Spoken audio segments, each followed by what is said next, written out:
자식들 다 키워놓고 이제 좀 허리 펴고 사나 싶었는데 세상 물가가 왜 이렇게 무섭게 오르는지 모르겠습니다. 그렇죠. 병원 뒤에 각종 요금 고지서만 보면 가슴이 덜컥 내려앉는다는 분들이 많으세요. 이 나이에 돈 때문에 자식들한테 아쉬운 소리 하기는 싫은데 다들 마음속으로 이런 생각 한 번쯤 해보셨을 겁니다. 남들한테는 따뜻하게 살아온 것처럼 보여도 밤에 잠 못 들고 통장 잔고 걱정하시는 우리 어르신들이 참 많으세요. 우리가 악착같이 돈을 안 써서 가난한 게 아닙니다. 나도 모르게 돈이 줄줄 새어나가는 구멍이 있기 때문이에요. 그 구멍만 잘 막아도 우리 노후가 훨씬 든든해질 수 있습니다. 오늘 제가 그 구멍의 정체, 우리 지갑을 얇게 만드는 3가지 함정에 대해 확실하게 알려드리겠습니다. 요즘 저를 찾아오시는 50대, 60대 분들이 다들 비슷한 하소연을 하십니다. 오늘 잠시만 귀한 시간 내셔서 내 돈을 지키는 지혜를 얻어가시는 건 어떠실까요? 오늘 아는 지혜 하나다. 내일 내야 할 쌈짓돈 10만 원을 막아줄 수 있습니다. 억울하게 돈 새는 이야기 제가 속 시원하게 해결해 드릴 테니 채널 돌리지 마시고 끝까지 함께 해 주십시오. 오늘 제가 들려드릴 이야기는요. 서울 강서구의 한 아파트에서 평생을 성실하게 살아오신 63살 우리네 아버지의 이야기입니다. 이름은 김도연. 지금부터 제가 도연이 형님이라고 부르겠습니다. 저녁 밥상이었어요. 아내가 차려준 김치찌개가 보글보글 끓고 있었지만 도연이 형님은 숟가락 들 생각도 못하고 한숨만 푹 내쉬고 있었죠. 그 양반 손에 들려있던 건 속이 텅 비어버린 낡은 지갑 하나였습니다. 지갑이 참 오래됐더라고요. 손때가 묻어 반질반질해진 가죽, 안쪽은 누렇게 색까지 발해 있었습니다. 한때는 두툼한 현금과 신용카드로 빵빵했던 그 지갑이 지금은 어찌나 얄팍한지 마치 바람 빠진 풍선 같았다고 합니다. 우리 도연이 형님이 어떤 분이셨냐 하면요. 중견기업에서 자그마치 30년을 넘게 청춘을 바친 분입니다. 매일 새벽 6시면 칼같이 일어나서 넥타이를 메고 콩나물시루 같은 지하철에 몸을 싣고 출근하던 그야말로 이 시대의 성실한 가장 그 자체였죠. 회사에서도 김 부장 하면 모르는 사람이 없었습니다. 묵묵하게 자기 할 일은 똑 부러지게 하는 사람이라는 평판을 들으며 그렇게 정년까지 버텼습니다. 61살 되던 해 회사에서 아주 성대하게 송별회도 열어줬습니다. 후배들이 주는 꽃다발을 받아들고 퇴직금 1억 6천만 원이 치킨 통장을 손에 쥐었을 때 그때만큼은 정말 세상을 다 가진 것 같았다고 합니다. 아, 이제 고생 끝났다. 집사람이랑 오순도순 여행도 다니고 편안하게 살아야지. 그런 단꿈에 젖어 있었죠. 하지만 아버님, 어머님 그 꿈이 깨지는 데는 그리 오랜 시간이 걸리지 않았습니다. 퇴직하고 첫 1년은 그래도 괜찮았어요. 매일 꼼꼼하게 가계부를 쓰면서 돈을 아꼈습니다. 그런데 말입니다. 돈이라는 게 아낀다고 아껴지는 게 아니더라고요. 생각지도 못한 곳에서 돈이 술술 새어 나가기 시작했습니다. 나이가 드니 어쩔 수 없이 병원 문턱이 닳도록 드나들어야 했죠. 본인 혈압약에 아내분 무릎 관절염 약값까지 합치니 한 달에 20만 원이 훌쩍 넘어가갑니다. 여름에는 또 어떻습니까? 덥다고 에어컨 조금 틀었을 뿐인데 늦은 새 폭탄이라며 전기요금 고지서가 2배로 날아오고 가스비, 관리비는 해마다 오른다고 아우성이었죠. 특히 작년부터 건강보험료까지 오른다는 뉴스를 볼 때마다 가슴이 철렁 내려앉았다고 합니다. 숨만 쉬어도 돈이 나가는 세상이라는 게 퇴직하고 나니 뼈저리게 느껴지더라는 겁니다. 그런데 정말 무서운 건 이런 생활비가 아니었습니다. 도연이 형님의 지갑을 좀먹기 시작한 것은 바로 사람과 욕심이라는 작은 유혹이었습니다. 퇴직하고 시간이 남아도니 그동안 바빠서 못 만났던 고향 친구들을 자주 만났습니다. 막걸리 한 잔 걸치며 옛날 이야기하는 자리, 참 좋죠. 그런데 술이 몇 순배 돌고 나면 꼭 빠지지 않는 이야기가 있었습니다. 바로 돈 자랑이었죠. 야, 도연아, 너 아직도 은행에 돈 묻어두냐? 이 사람아, 그러니 평생 그 모양 그 꼴로 살지. 한 친구는 주식으로 아파트 한 채 값을 벌었다며 으스댔고 또 다른 친구는 이름도 어려운 코인이라는 걸로 자식들 차를 바꿔줬다고 자랑했습니다. 친구들 단체 대화방에는 매일같이 누가 얼마를 벌었다는 소식이 올라왔습니다. 그럴 때마다 도연이 형님은 속으로 이런 생각이 들었다고 합니다. 나는 평생을 정직하게 땀 흘려서 일만 했는데 왜 저놈들은 저렇게 쉽게 돈을 벌지? 내가 잘못 살아온 건가? 마음 한구석에 씁쓸함과 함께 조바심이 싹트기 시작한 겁니다. 그러던 어느 날 회사 다닐 때 유독 따르던 후배 녀석에게서 전화가 왔습니다. 오랜만에 얼굴이나 보자며 만난 자리에서 그 후배가 아주 솔깃한 이야기를 꺼냈습니다. 부장님, 요즘 같은 세상에 은행이자 그거 몇 푼 받아서 뭐 하시겠어요. 제가 진짜 좋은 거 하나 소개해 드릴게요. 이건요, 아는 사람만 하는 건데 원금은 100% 보장되고요. 매달 은행 이자의 3배는 꼬박꼬박 통장으로 꽂힙니다. 부장님께만 특별히 알려드리는 겁니다. 그 말을 듣는 순간 도연이 형님 눈앞에 아른거린 건 아내의 낡은 신발과 텅 비어가는 자신의 지갑, 그리고 매달 날아오는 각종 고지서였습니다. 이대로는 안 된다. 나도 뭐라도 해야 한다. 그 조급한 마음이 이성을 마비시킨 겁니다. 결국 그는 퇴직금의 절반인 8천만 원이라는 거금을 덜컥 그 후배가 말한 상품에 투자하고 말았습니다. 처음 한두 달은 약속대로 이자가 들어왔습니다.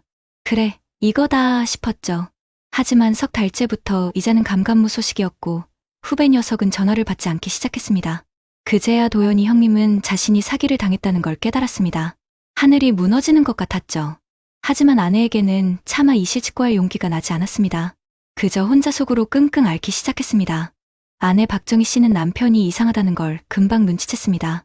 평생 카드를 쓰던 사람이 자꾸 현금을 찾아오고 밤마다 잠 못 이루고 뒤척이는 날이 많아졌거든요. 여보, 당신 무슨 일 있어요? 왜 자꾸 카드값은 밀리고 그래요? 돈은 다 어디다 쓰는 거예요? 아내가 걱정스레 물을 때마다 도연이 형님은 늘 거짓말로 둘러댔습니다. 아니야. 그냥 요즘 경조사가 많아서 그래. 걱정하지 마. 그러던 어느 날 사건이 터지고 말았습니다. 아내가 우편함에서 날아온 신용카드 명세서를 무심코 뜯어본 겁니다. 거기에는 아내 몰래 친구들과 어울렸던 술값, 밥값, 심지어는 폼 좀 잡고 싶어서 따라려 놨던 골프 연습장 비용까지 빼곡히 찍혀 있었습니다. 사기당한 돈을 만회해보려는 초조한 마음에, 그리고 퇴직 후 위축된 자신을 감추고 싶은 마음에 엉뚱한 곳에 돈을 쓰고 다녔던 겁니다. 그날 저녁 부부의 집에서는 고성이 오갔습니다. 당신, 이게 다 뭐야? 내가 평생 허리띠 졸라매고 아끼고 산 이유가 뭔데? 그 많던 퇴직금 다 어디다 팔아먹은 거냐고. 아내의 목소리는 울음과 분노로 뒤섞여 터져나왔습니다. 나도 사람이야. 평생 회사에 충성했으면 이제 나도 좀 숨 좀 쉬고 살면 안 돼? 내가 당신한테 뭘 그렇게 잘못했는데? 도연이 형님의 목소리는 변명처럼 작아졌지만 그 마음속은 텅 빈 지갑처럼 허망하고 비참했습니다. 퇴직 2년 차, 도연이 형님의 삶은 걷잡을 수 없이 망가져갔습니다. 카드값은 연체되기 시작했고 아내는 반찬값을 아끼겠다며 시장 가는 횟수를 줄였습니다. 냉장고는 텅 비어갔고 부부는 전기요금 고지서 한 장을 앞에 두고도 서로 눈치만 봐야 하는 사이가 되어버렸습니다.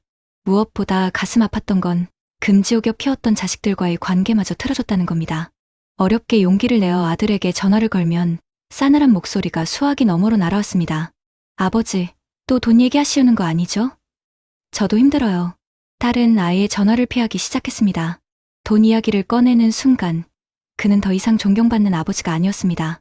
그저 자식들에게 손 벌리는 짐이 되어버렸다는 걸 깨달았을 때 도연이 형님은 온몸에 피가 차갑게 식는 것 같았다고 합니다. 깊은 밤, 잠 못 이루는 도연이 형님은 습관처럼 낡은 지갑을 열어봅니다. 하지만 그 속에는 텅 빈 공간과 달아빠진 가죽만이 그를 맞이할 뿐이었습니다. 마치 그 텅 빈 지갑이 내가 평생을 바쳐 쌓아올린 인생이 고작 이거냐? 하고 비웃는 것만 같았습니다. 돈이라는 것은 참 무섭습니다. 그것은 단순한 종이 조각이 아니라 한 사람의 본성을 드러내고 가족의 사랑에 금이 가게 하고 평생을 지켜온 자존감마저 송두리째 무너뜨리는 힘을 가지고 있었던 겁니다. 하지만 아버님, 어머님 이게 김도연 씨 몰락의 끝이 아니었습니다. 안타깝게도 이건 이제 겨우 시작이었을 뿐입니다. 도연이 형님의 몰락은 거기서 멈추지 않았습니다. 퇴직 3년 차가 되자 상황은 더욱 악화됐습니다. 그토록 자랑스러웠던 아파트 관리비조차 제때 내지 못해 경비실에서 독촉장이 붙기 시작했습니다. 집 현관문 앞에 놓인 그 하얀 종이가 이웃들의 눈에 띌까 두려워 아내는 새벽마다 몰래 치워야 했습니다. 그 작은 종이 한 장이 이 집안의 체면을 산산이 부수고 있었던 겁니다. 더 이상 감출 수 없었던 어느 날 결국 아내는 진실을 알게 됐습니다. 8천만 원이라는 거금을 잃었다는 사실. 아내의 무릎은 주저앉았고 손으로 얼굴을 감싸준 채 한참을 울었습니다. 내가 그동안 얼마나 아껴서 살았는데 당신은 도대체 왜 그랬어? 왜 내게는 말도 안 하고. 그날 밤 부부 사이에는 깊고도 차가운 벽이 생겼습니다. 같은 집에 있어도 서로 눈을 마주치지 않았고 밥상에 마주 앉아도 숟가락 소리만 가득했죠. 무엇보다 견디기 힘든 건 자식들의 태도였습니다. 큰아들은 전화를 받을 때마다 짜증 섞인 목소리로 말했습니다. 아버지, 솔직히 말씀드릴게요. 저도 애들 키우느라 빠듯해요. 제발 돈 얘기는 꺼내지 마세요. 딸은 아예 집에 오지 않았습니다. 몇 달째 얼굴조차 보지 못한 채 그저 문자 한 줄로 안부만 전했습니다. 가장으로서의 자존심은 이미 산산조각 났습니다.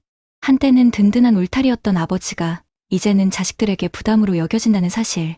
그 현실은 도연이 형님의 가슴을 매일같이 찢어놓았습니다. 밤마다 그는 책상 서랍을 열어 지갑을 꺼내 들었습니다.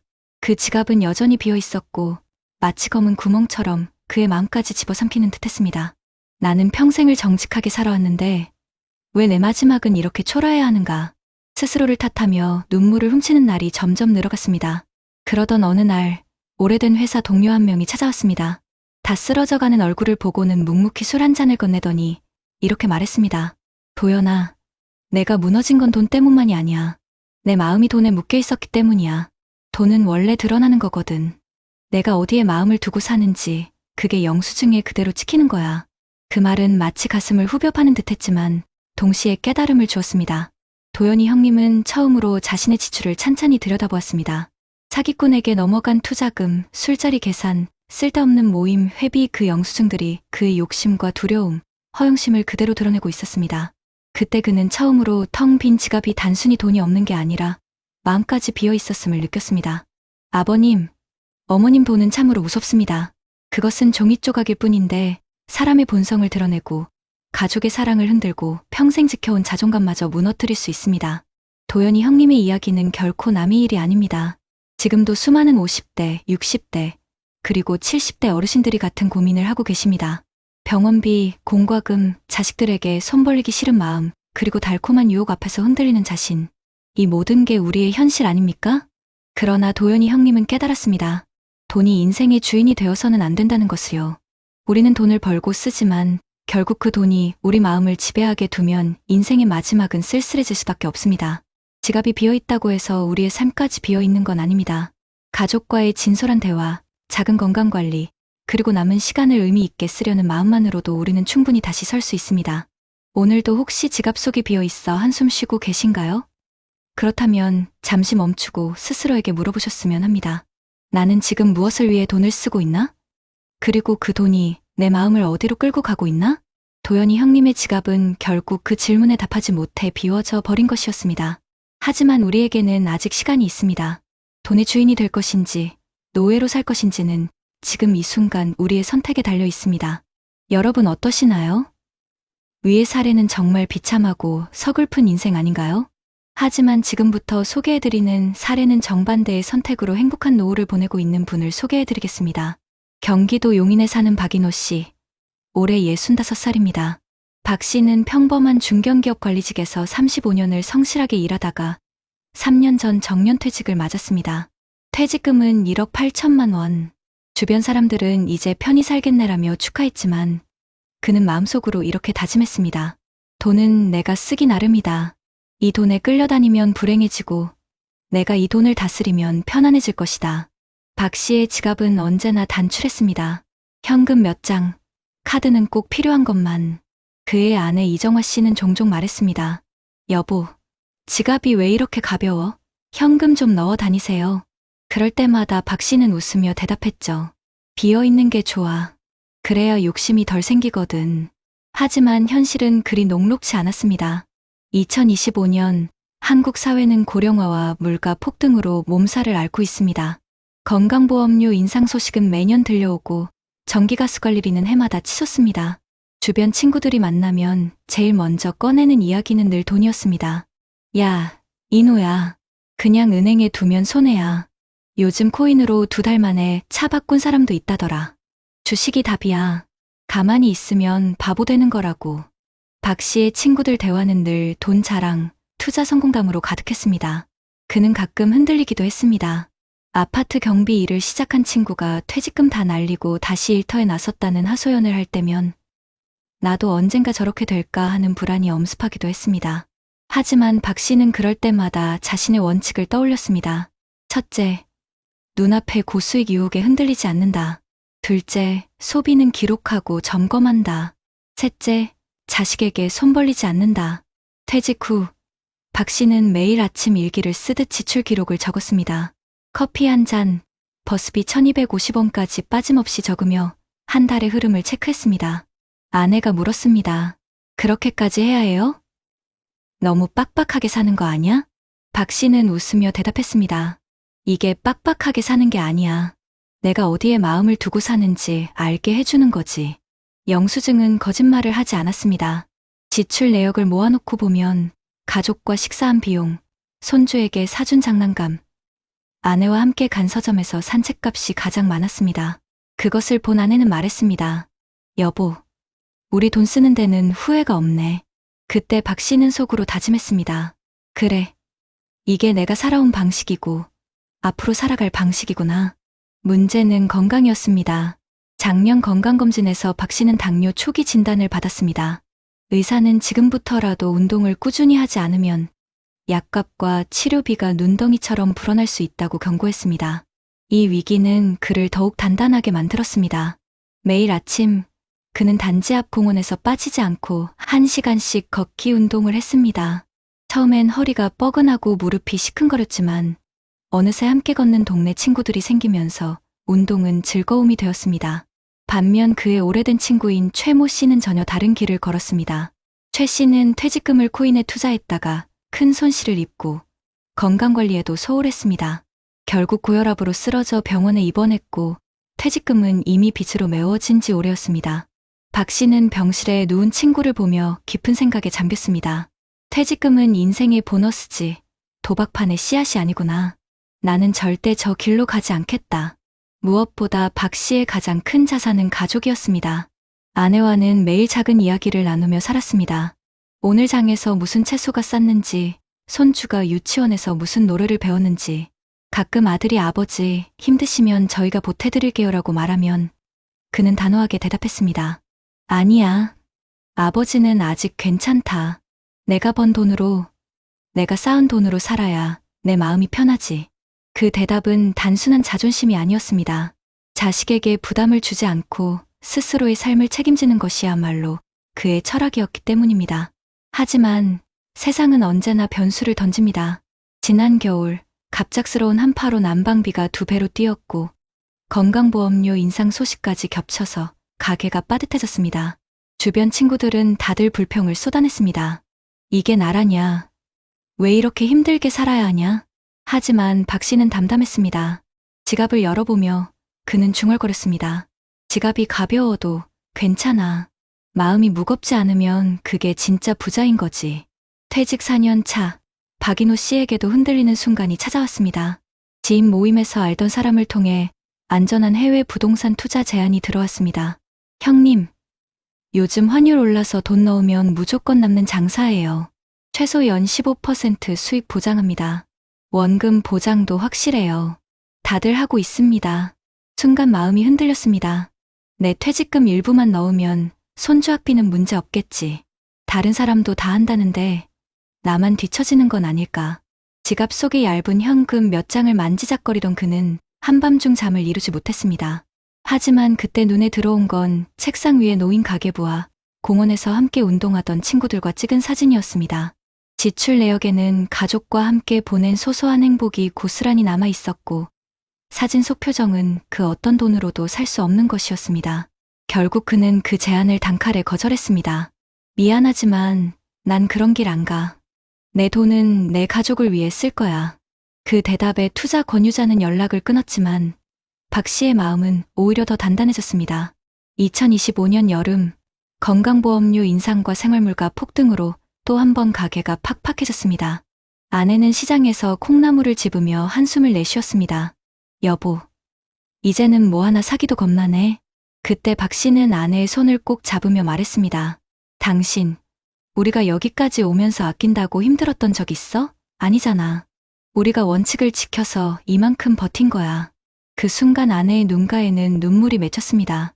돈이 넉넉해서가 아니라 서로 믿고 함께 걸어왔다는 사실이 두 사람을 지탱해주고 있었던 겁니다. 박 씨는 또한 작은 습관을 만들었습니다. 매주 손주와 함께 도서관에 가서 책을 읽고 아내와는 동네 복지관의 건강 프로그램에 참여했습니다. 그는 말했습니다. 돈은 쓰면 줄지만 경험은 쓸수록 쌓여. 책을 읽고 걸으며 배우는 건 내 마음의 자산이지. 친구들 중 일부는 여전히 한탕의 유혹에 빠져 힘겹게 살아가고 있었습니다. 어떤 이는 사기에 휘말려 전세 보증금을 잃고 어떤 이는 카드비 때문에 자식에게 손을 벌렸습니다. 하지만 박 씨는 달랐습니다. 그는 퇴직금을 안전하게 나누어 관리했고 과도한 소비 대신 기록하는 습관으로 삶을 다스렸습니다. 그리고 무엇보다 중요한 건 돈보다 가족과 건강을 먼저 지켰다는 점이었습니다. 가끔 아들이 진심 어린 눈빛으로 말했습니다. 아버지 덕분에 저도 배워요. 돈은 많아서 행복한 게 아니라 지혜롭게 써야 행복한 거라는 걸요. 여러분, 혹시 지갑 속이 비어 있다고 불안하신가요? 하지만 그 지갑이 마음까지 비워내는 건 아닙니다. 박인호 씨의 지갑은 늘 가벼웠지만 그의 삶은 오히려 단단했습니다. 왜냐하면 그는 돈의 노예가 아니라 돈의 주인으로 살았기 때문입니다. 2025년 대한민국 불안한 노후가 화두가 되는 지금 누구나 걱정합니다. 병원비, 공과금, 자식에게 짐이 될까 두려움. 그러나 박인호 씨는 보여줍니다. 돈을 잘 지키고 마음을 단단히 다스리며 가족과 함께 나누는 것이야말로 가장 확실한 노후 대비라는 것을. 그의 삶은 우리 모두에게 이렇게 묻고 있습니다. 여러분은 돈의 주인으로 살고 계십니까? 아니면 돈의 노예로 살고 계십니까? 여러분, 그렇다면 도연이 형님과는 정반대로 박인호 씨가 왜 안정된 노후를 보낼 수 있었을까요? 바로 여기에 통계와 현실이 잘 보여주고 있습니다. 먼저 대한민국의 현실부터 말씀드리겠습니다. 통계청이 발표한 2024년 고령자 통계 자료에 따르면 우리나라 65세 이상 노인의 상대적 빈곤율은 OECD 평균의 3배가 넘습니다. 전체 노인 인구의 약 40% 가까이가 빈곤선 이하의 생활을 하고 있다는 결과인데요. 이는 OECD 국가 중 가장 높은 수치입니다.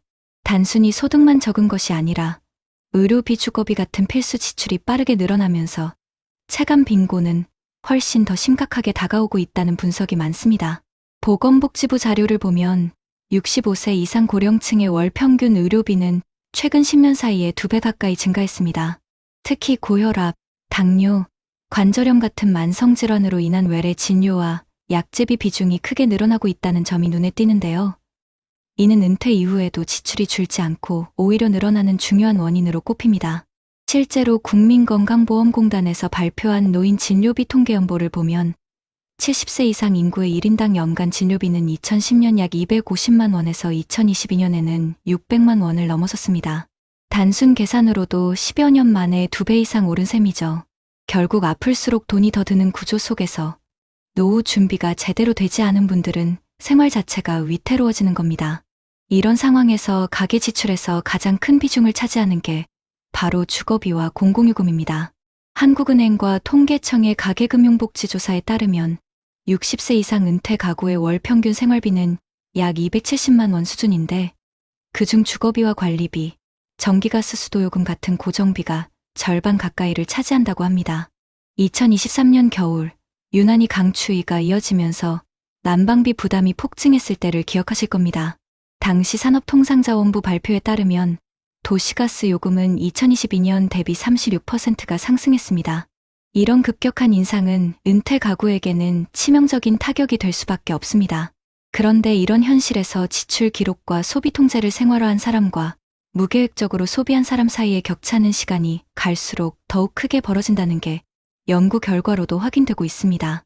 한국노동연구원이 발표한 고령층 가구의 소비 및 소득 구조 변화 보고서에 따르면 은퇴 이후 10년 동안 가계부를 꾸준히 작성하며 소비를 통제한 가구는 그렇지 않은 가구에 비해 평균 30% 이상 더 높은 자산 유지율을 보였습니다. 여러분, 이건 단순히 돈을 아낀다는 차원이 아닙니다. 마음의 방향이 돈에 드러나기 때문인데요. 해외 연구에서도 이런 부분이 확인됩니다.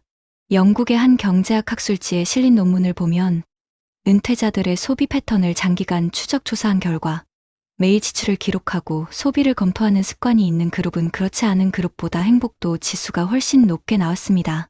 이는 단순히 돈이 덜 나갔다는 것 때문이 아니라 스스로 돈을 다스린다는 심리적 안정감이 삶의 만족도로 이어졌다는 분석이 나왔습니다.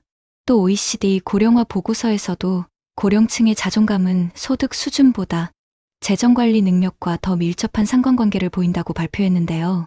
이는 박인호 씨 같은 사례가 단순한 개인의 습관이 아니라 세계적으로 공통적으로 나타나는 중요한 경향이라는 걸 보여줍니다. 한편 우리나라 사람들의 독서 습관과 건강관리 문제도 빼놓을 수 없습니다. 문화체육관광부가 발표한 국민 독서 실태 조사에 따르면 성인 인구의 절반 가까이가 1년에 책 한 권도 읽지 않는다고 합니다. 성인 독서율은 48% 수준으로 OECD 평균인 70%에 한참 못 미치죠. 그런데 책 읽기가 단순한 취미가 아니라 스트레스를 줄이고 정신건강을 지켜주는 강력한 수단이라는 건 이미 여러 해외 연구에서 입증되었습니다. 영국의 인지신경심리학 연구팀은 독서가 스트레스를 약 68% 줄여주는 효과가 있다고 보고했고, 이는 음악 감상이나 산책보다도 더 높은 수치였습니다. 즉, 박인호 씨처럼 독서를 일상화한 은퇴자는 단순히 시간을 보내는 게 아니라 정신 건강과 행복감을 동시에 지켜낸다는 의미가 됩니다. 운동 역시 중요한 지표입니다. 세계보건기구 WHO는 한국 성인의 약 35%가 운동 부족 상태라고 발표했습니다. 특히 여성의 운동 부족 비율은 41%로 남성보다 훨씬 높았습니다. 한국보건사회연구원의 자료를 보면 65세 이상 노인 중 꾸준히 운동을 하는 사람들은 그렇지 않은 사람에 비해 의료비 지출이 평균 1.7배 적었고, 건강 수명도 평균 5년 이상 더 길게 나타났습니다. 다시 말해, 돈을 아끼는 가장 확실한 방법 중 하나는 약국이 아니라 운동화에서 나온다는 겁니다. 또 하나 중요한 통계가 있습니다. 한국노인인력개발원의 노인 일자리 사업성과 분석 자료에 따르면 은퇴 후에도 가볍게 사회활동을 지속하는 노인들이 그렇지 않은 노인들보다 우울증 발병률이 절반 수준에 불과했습니다. 소득이 많지 않더라도 이를 통해 사회와 연결되어 있다는 사실 자체가 정신적 안정과 경제적 자존감을 함께 지켜준다는 결과였습니다. 해외 연구에서도 같은 맥락이 발견되는데요. 미국 하버드 의학전문저널에서는 은퇴 후 사회적 고립이 심혈관 질환 발병 위험을 29% 높인다고 분석한 바 있습니다. 결국 수많은 통계와 연구들이 공통적으로 말하고 있는 건 단순합니다. 노후의 행복은 갑자기 주어지는 게 아니라는 겁니다. 의료비와 생활비가 계속 늘어나는 현실 속에서 소비를 기록하고 작은 습관을 지키고 사회와 연결된 삶을 이어가는 사람이 결국 더 건강하고 안정된 노후를 누린다는 사실이 여러 나라 연구 결과에서 반복적으로 확인되고 있습니다. 여러분, 그렇다면 도연이 형님처럼 퇴직금과 노후 자산을 지키지 못해 어려움에 빠지는 대신 박인호 씨처럼 원칙을 세워 행복한 노후를 보내려면 우리는 어떤 준비를 해야 할까요? 전문가들은 공통적으로 이렇게 말합니다. 은퇴 이후의 삶은 단순히 돈을 버는 문제가 아니라 지출을 통제하고 사회와 연결되는 습관을 유지하는 데 달려 있다. 실제로 보건복지부와 지자체에서는 고령층이 체계적으로 생활을 관리할 수 있도록 다양한 제도를 운영하고 있습니다. 우선 의료비 부담을 줄이기 위해 만 65세 이상 어르신을 대상으로 한 건강검진, 무료 지원과 만성질환 관리 서비스가 이미 전국 보건소에서 실시되고 있습니다. 예를 들어 서울시는 2025년 현재 차통 찾아가는 동주민센터 어르신 건강관리 프로그램을 통해 가정방문 간호와 영양상담을 지원하고 있고, 부산시는 어르신 한방진료 지원 사업을 통해 일정 소득 이하 어르신들에게 무료 한방진료 쿠폰을 제공하고 있습니다. 주거와 생활안정 분야에서는 경기도의 경기도형 기초연금 부가급여 제도가 대표적입니다. 이는 국민연금 수령액이 적은 어르신들에게 매달 추가로 일정 금액을 지급하여 실제 생활비를 보탬이 되게 하는 제도인데, 이미 수만 명이 혜택을 받고 있죠. 또한 각 지자체는 노인 일자리 및 사회활동 지원 사업을 확대하고 있는데, 보건복지부 발표에 따르면 2025년 노인 일자리 산업 규모는 약 100만 개로 단순한 근로가 아니라 학교 돌봄 도우미, 경로당 문화강사, 지자체, 환경정비 등 사회적 가치가 있는 활동을 중심으로 확대되고 있습니다. 이런 일자리는 월급이 많지는 않지만 전문가들은 소득 자체보다 사회적 관계와 자존감을 회복하는 데 큰 의미가 있다고 설명합니다. 또 한 가지 중요한 영역이 바로 평생학습입니다. 인천광역시는 시니어 평생학습관을 설립해 디지털 기기 사용법, 금융교육, 건강관리 교육을 무료로 운영하고 있는데, 실제로 참여한 어르신들이 스마트폰으로 손주와 화상통화도 하고 은행 앱으로 스스로 돈을 관리하게 되니 훨씬 자신감이 생겼다고 말합니다.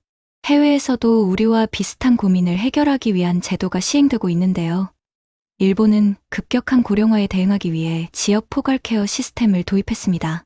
이는 의료 돌봄 주거 생활 지원을 한 지역에서 통합적으로 제공하는 제도인데, 덕분에 일본의 고령층은 돈이 없어 병원에 못 간다는 상황이 크게 줄었다고 합니다. 독일의 경우에는 법으로 장기요양보험을 의무화해 40세 이후 모든 국민이 일정 보험료를 내도록 하고, 노후의 요양이나 돌봄이 필요할 때 국가가 비용 대부분을 부담하는 구조를 만들었습니다. 북유럽 국가들 역시 주거연금 제도를 활성화하여 고령층이 살던 집을 담보로 생활비를 안정적으로 지급받을 수 있게 보장하고 있습니다. 전문가들은 이런 해외 사례들이 공통적으로 보여주는 핵심을 이렇게 정리합니다. 노후를 불안해서 지켜주는 건 한탕 투자나 자식에게 기대는 것이 아니라 제도와 습관을 통한 지속 가능한 생활 구조다. 그래서 우리에게 필요한 건 단순히 제도에 의존하는 것이 아니라 그 제도를 적극적으로 활용하면서 내 생활 습관을 지켜나가는 겁니다. 지금 당장 동네 주민센터에 가서 받을 수 있는 혜택이 뭔지 확인해 보시고, 지자체가 운영하는 복지관, 평생학습관 프로그램을 찾아보는 것만으로도 큰 차이가 생깁니다. 매달 빠져나가는 돈을 막을 수 있는 가장 확실한 방법은 바로 스스로 지갑을 점검하고 필요한 제도의 도움을 받는 것입니다. 여러분, 돈은 늘 우리 삶을 흔드는 무서운 힘이지만 우리가 원칙을 세우고 제도의 틀 안에서 지혜롭게 관리한다면 결코 우리를 무너뜨릴 수 없습니다. 지금 이 순간에도 수많은 어르신들이 이런 제도를 통해 의료비를 절반으로 줄이고 생활비 보조를 받으며 소일거리 일자리로 사회와 연결되어 삶의 의미를 다시 찾고 있습니다. 중요한 건 선택입니다. 도연이 형님처럼 지갑이 텅 비어도 불안과 욕심에 흔들리며 몰락의 길을 갈 것인지, 아니면 박인호 씨처럼 지갑이 비어 있어도 마음은 단단하게 지키며 제도의 도움을 받으며 살아갈 것인지, 그 선택은 바로 우리에게 달려 있습니다. 낡은 지갑은 비어 있었고 마음도 텅 비어 울고 있던 한 남자의 인생이 있었습니다. 반면 다른 한 남자의 지갑은 비어 있었지만 그의 마음은 오히려 더 단단하게 빛나고 있었습니다. 여러분, 오늘 우리가 함께 들었던 두 사람의 이야기는 결국 같은 세대를 살아온 두 아버지의 이야기입니다. 도연이 형님은 평생 성실하게 일했지만 순간의 욕심과 유혹에 무너져 퇴직금은 사라지고 가족의 웃음도 함께 잃어버렸습니다. 지갑을 열 때마다 허망함이 몰려왔고 자식들에게마저 짐이 되어버렸다고 느끼며 고개 숙였지요. 반면 박인호 씨는 같은 시대를 살았지만 다른 선택을 했습니다. 원칙을 지켰고 욕심 대신 절제를 택했으며 돈보다 건강과 가족을 먼저 지켰습니다. 그의 지갑은 가벼웠지만 마음은 늘 풍족했습니다. 자식에게 손 벌리지 않고 아내와 손주와 함께 소소한 행복을 누리며 하루하루를 감사로 채워갔습니다. 두 사람 모두 평생 일했고 땀 흘렸고 가족을 위해 살았습니다. 그러나 마지막에 마주한 노후의 얼굴은 너무나 달랐습니다. 누구는 외롭고 초라한 눈물 속에서 지갑을 열었고, 누구는 미소와 감사 속에서 비어있는 지갑조차 든든하게 쥘 수 있었습니다. 결국 우리를 갈라놓은 것은 큰 돈이 아니었습니다. 바로 마음을 다스리는 습관, 돈을 대하는 태도, 그리고 삶을 선택하는 지혜였습니다. 여러분, 지금도 우리 앞에는 늘 선택지가 놓여 있습니다. 오늘 저녁 고지서 한 장을 앞에 두고 서로 탓하며 눈물을 흘릴 수도 있고, 작은 영수증 한 장을 함께 보며 그래도 우리가 건강해서 이 정도로 버틸 수 있네 하고 서로의 손을 잡을 수도 있습니다. 오늘도 내 지갑을 텅 비게 만드는 욕심을 쫓아갈 수도 있고, 소소하지만 행복을 채우는 경험에 투자할 수도 있습니다. 우리의 노후는 거창한 투자가 아니라 지금의 작은 선택들이 쌓여 만들어집니다. 쓰지 말아야 할 곳에 돈을 흘려보내지 않고 지켜야 할 곳에 마음을 쓰는 것, 그것이 바로 우리를 지켜줄 가장 확실한 길입니다. 여러분, 혹시 도연이 형님의 지갑처럼 텅 빈 마음으로 힘들어하고 계신가요? 그렇다면 지금 이 순간부터 박인호 씨처럼 작은 원칙을 세워보시길 바랍니다. 하루 10분 지출을 기록하는 습관, 매일 걷는 발걸음, 가족과 함께 나누는 한 끼 식사. 이 소박한 실천들이 쌓여 여러분의 노후를 지켜주는 가장 든든한 울타리가 될 것입니다. 시청자 여러분, 우리는 모두 같은 길을 걸어갑니다. 언젠가 자식들에게 의지하지 않고도 당당하게 웃을 수 있는 노후, 아내와 남편의 손을 꼭 잡고 그래도 잘 살아왔다 말할 수 있는 노후, 그리고 마지막 순간까지 후회보다는 감사로 눈을 감을 수 있는 노후. 그것이 우리가 지켜야 할 진짜 행복 아닐까요? 오늘 이 영상을 보시는 50대, 60대, 70대 우리 모두가 도연히 형님의 아픈 발자취를 거울 삼아 박인호 씨처럼 지혜로운 발걸음을 내딛기를 진심으로 바랍니다. 우리 모두가 그렇게 노력한다면 지갑은 비어 있어도 마음은 언제나 가득 찬 노후를 살아갈 수 있을 것입니다. 여러분 혹시 이런 생각 해보셨나요? 늙어가면서 혹시 내가 가족에게 짐이 되는 건 아닐까? 얼마 전 자녀가 이제 혼자 계시는 게 위험해요 라고 말했을 때 가슴이 철렁 내려앉았어요. 혹시 내가 모르는 사이에 서류에 사인을 하고 정든 집을 떠나게 되는 건 아닐까 하는 두려움. 여러분도 혹시 느껴보신 적 없으세요? 나이가 들면 몸도 마음도 약해지지만 가장 무서운 건 혼자라는 외로움이잖아요. 저는 그 두려움에 너무 서러워서 결국 눈물을 보이고 말았답니다. 제가 겪은 그 억울한 사연 말씀드릴 테니 제발 끝까지 들어주세요. 여러분, 혹시 이런 걱정 해보신 적 있으신가요? 내가 늙어가면서 가족에게 짐이 되는 건 아닐까? 최근 뉴스 보셨나요? 70대 어르신이 홀로 살다가 약을 제때 챙기지 못해 응급실에 실려간 일이 있었죠. 의료비 부담은 눈덩이처럼 커지고 생활비까지 줄줄이 빠져나가면서 결국 요양원 입소를 고민하게 되셨다고 합니다. 남의 일 같으신가요? 하지만 지금 50대, 60대인 우리 모두가 겪을 수 있는 현실입니다. 한번 상상해 보세요. 어느 날 갑자기 가족들이 집안을 둘러보고 서류에 도장을 찍으라고 한다면 그 순간 나는 이제 버려지는 걸까? 하는 두려움이 몰려오지 않을까요? 이것은 단지 한 가정의 이야기가 아닙니다. 이미 많은 분들이 같은 고민 속에 있고 지금 준비하지 않으면 우리도 똑같은 상황을 맞이할 수 있습니다. 오늘 이 영상에서 그 해답을 함께 찾아보겠습니다. 본격적인 영상 시작 전에 구독과 좋아요는 영상 제작에 정말로 큰 힘이 됩니다. 나는 전성우 72. 동네에서는 한때 보험 여직원이라 불리던 사람이다. 젊던 날 빗속에서도 약속을 지키려고 골목을 뛰어다녔고 양복 주머니에는 늘 낡은 수첩이 들어있었다. 고객 전화번호, 상담 시간, 보험료 날짜가 빼곡히 적힌 그 수첩은 내 삶의 지도였다. 아내가 떠난 뒤에도 그 수첩을 버리지 못했다. 페이지 가장자리에는 커피 얼룩이 남아있고 스프링은 삐뚤어졌지만 손에 쥐면 마음이 조금은 단단해졌다. 요즘 들어 무릎이 시큰거리고 허리가 굽어 걷는 속도가 더 느려졌다. 그래도 나는 아직은 혼자 살만하다고 스스로를 다독이며 하루를 버텼다.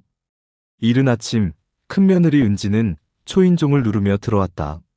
아버님, 냉장고 한번 볼게요. 우유 언제 사셨어요? 어제 같은데 글쎄 그제였나?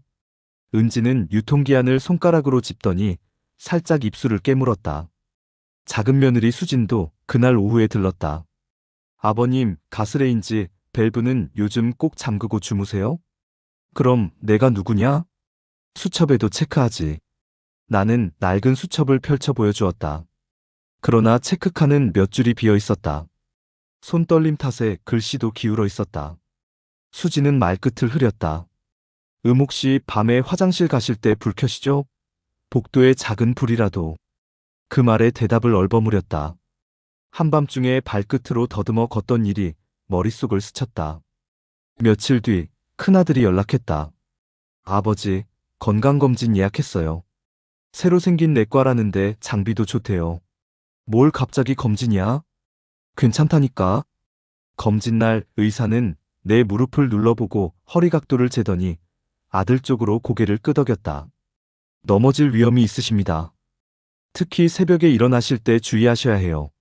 나는 들리지 않는 척 귀를 돌렸다. 하지만 위험이라는 단어가 귓속에 박혔다. 돌아오는 길에 아들은 말수가 줄었다. 차창 밖으로 겨울빛 하늘이 흐려졌다. 그 즈음부터 며느리들은 집을 자주 드나들었다. 냉장고 칸칸이 라벨을 붙이고 욕실 벽에는 손잡이를 달자고 말했다. 나는 웃으며 고개를 끄덕였지만 속은 불편했다.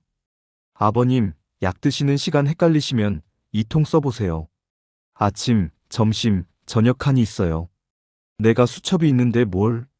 대답은 그렇게 했지만 전날 저녁 약을 빼먹은 기억이 수첩 빈칸처럼 하얗게 남아 있었다. 그날 밤 잠들지 못했다. 혹시 내가 정말 혼자 살기 힘든 건가? 창문 틈으로 들어온 찬바람이 뺨을 스치듯 그런 생각이 더 깊어졌다. 다음 주말 은지가 노트북을 펼쳤다. 아버님, 요즘 시설이 많이 좋아졌어요. 프로그램도 다양하고 의료진 상주에 안전 설비도 잘 되어 있고요. 화면 속 밝은 조명이 내 방의 어둠과 대조를 이뤘다.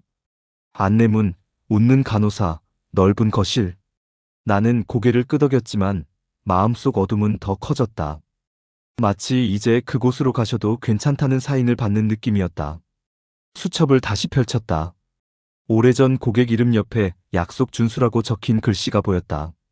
그때의 나는 늦지 않으려고 뛰었다. 요즘에 나는 무엇을 향해 걷고 있는가? 며칠 후 아들이 두꺼운 봉투를 꺼냈다. 아버지, 내일 아침 일찍 나가요. 필요한 건 간단히 챙기시면 돼요. 어디를? 좋은 곳, 안전한 곳이요. 좋은 곳이라는 말이 이상하게 들렸다. 어쩐지 끝이 보이는 말이었다. 나는 수첩 맨 앞장에 집 나갈 때 확인이라는 페이지를 펼쳤다. 안경, 지갑, 수첩. 체크박스를 하나하나 더듬는데 손끝에 힘이 잘 들어가지 않았다. 사인만 좀 해주세요, 아버지. 은지가 펜을 내밀었다.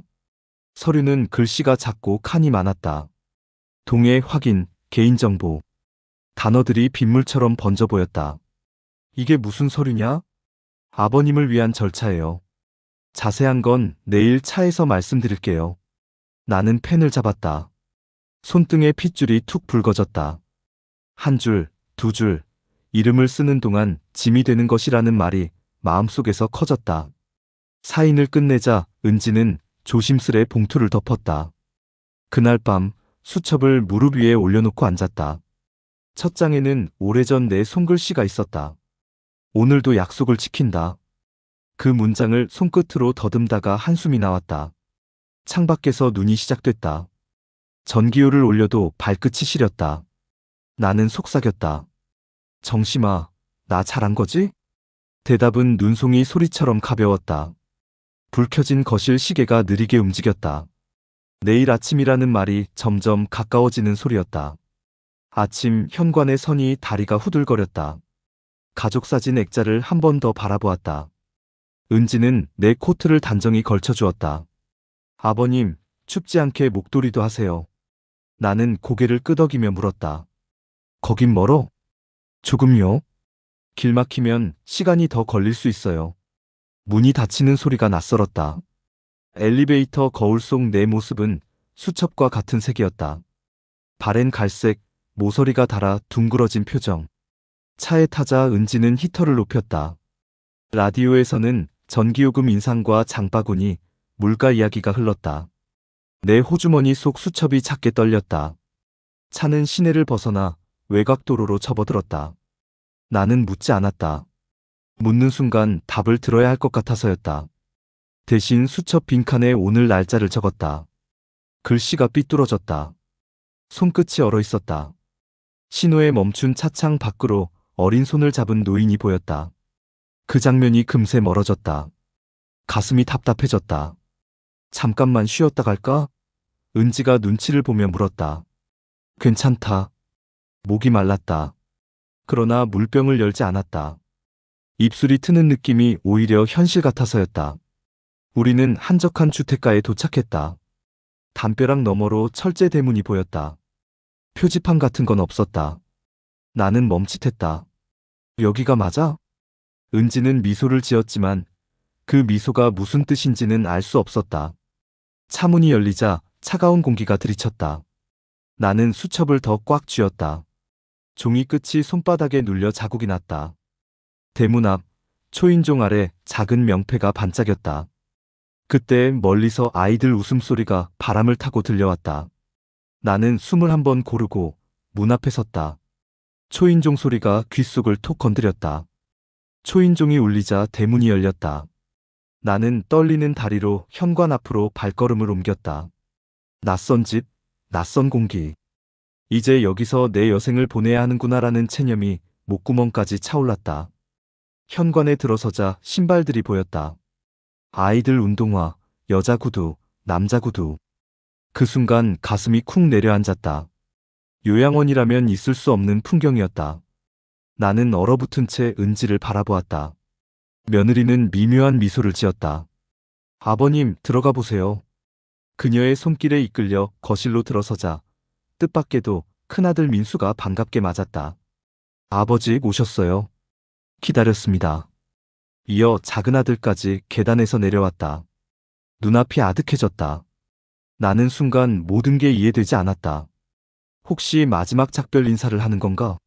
하지만 분위기는 눈물보다 웃음이 가득했다. 둘째 며느리 수진이 다가와 말했다. 아버님, 이제 저희랑 같이 사시는 겁니다. 큰 집하고 저희가 합가를 했어요. 혼자 계시는 게 늘 마음에 걸려서요. 그 말을 듣는 순간 손에 쥔 낡은 수첩이 바닥에 떨어졌다. 빛바랜 종이가 바람에 한 장 흘러갔다. 나는 무릎을 굽히려 했지만 다리가 풀려 그대로 소파에 주저앉았다. 눈물이 왈칵 쏟아졌다. 며느리들이 놀라 왜 우세요?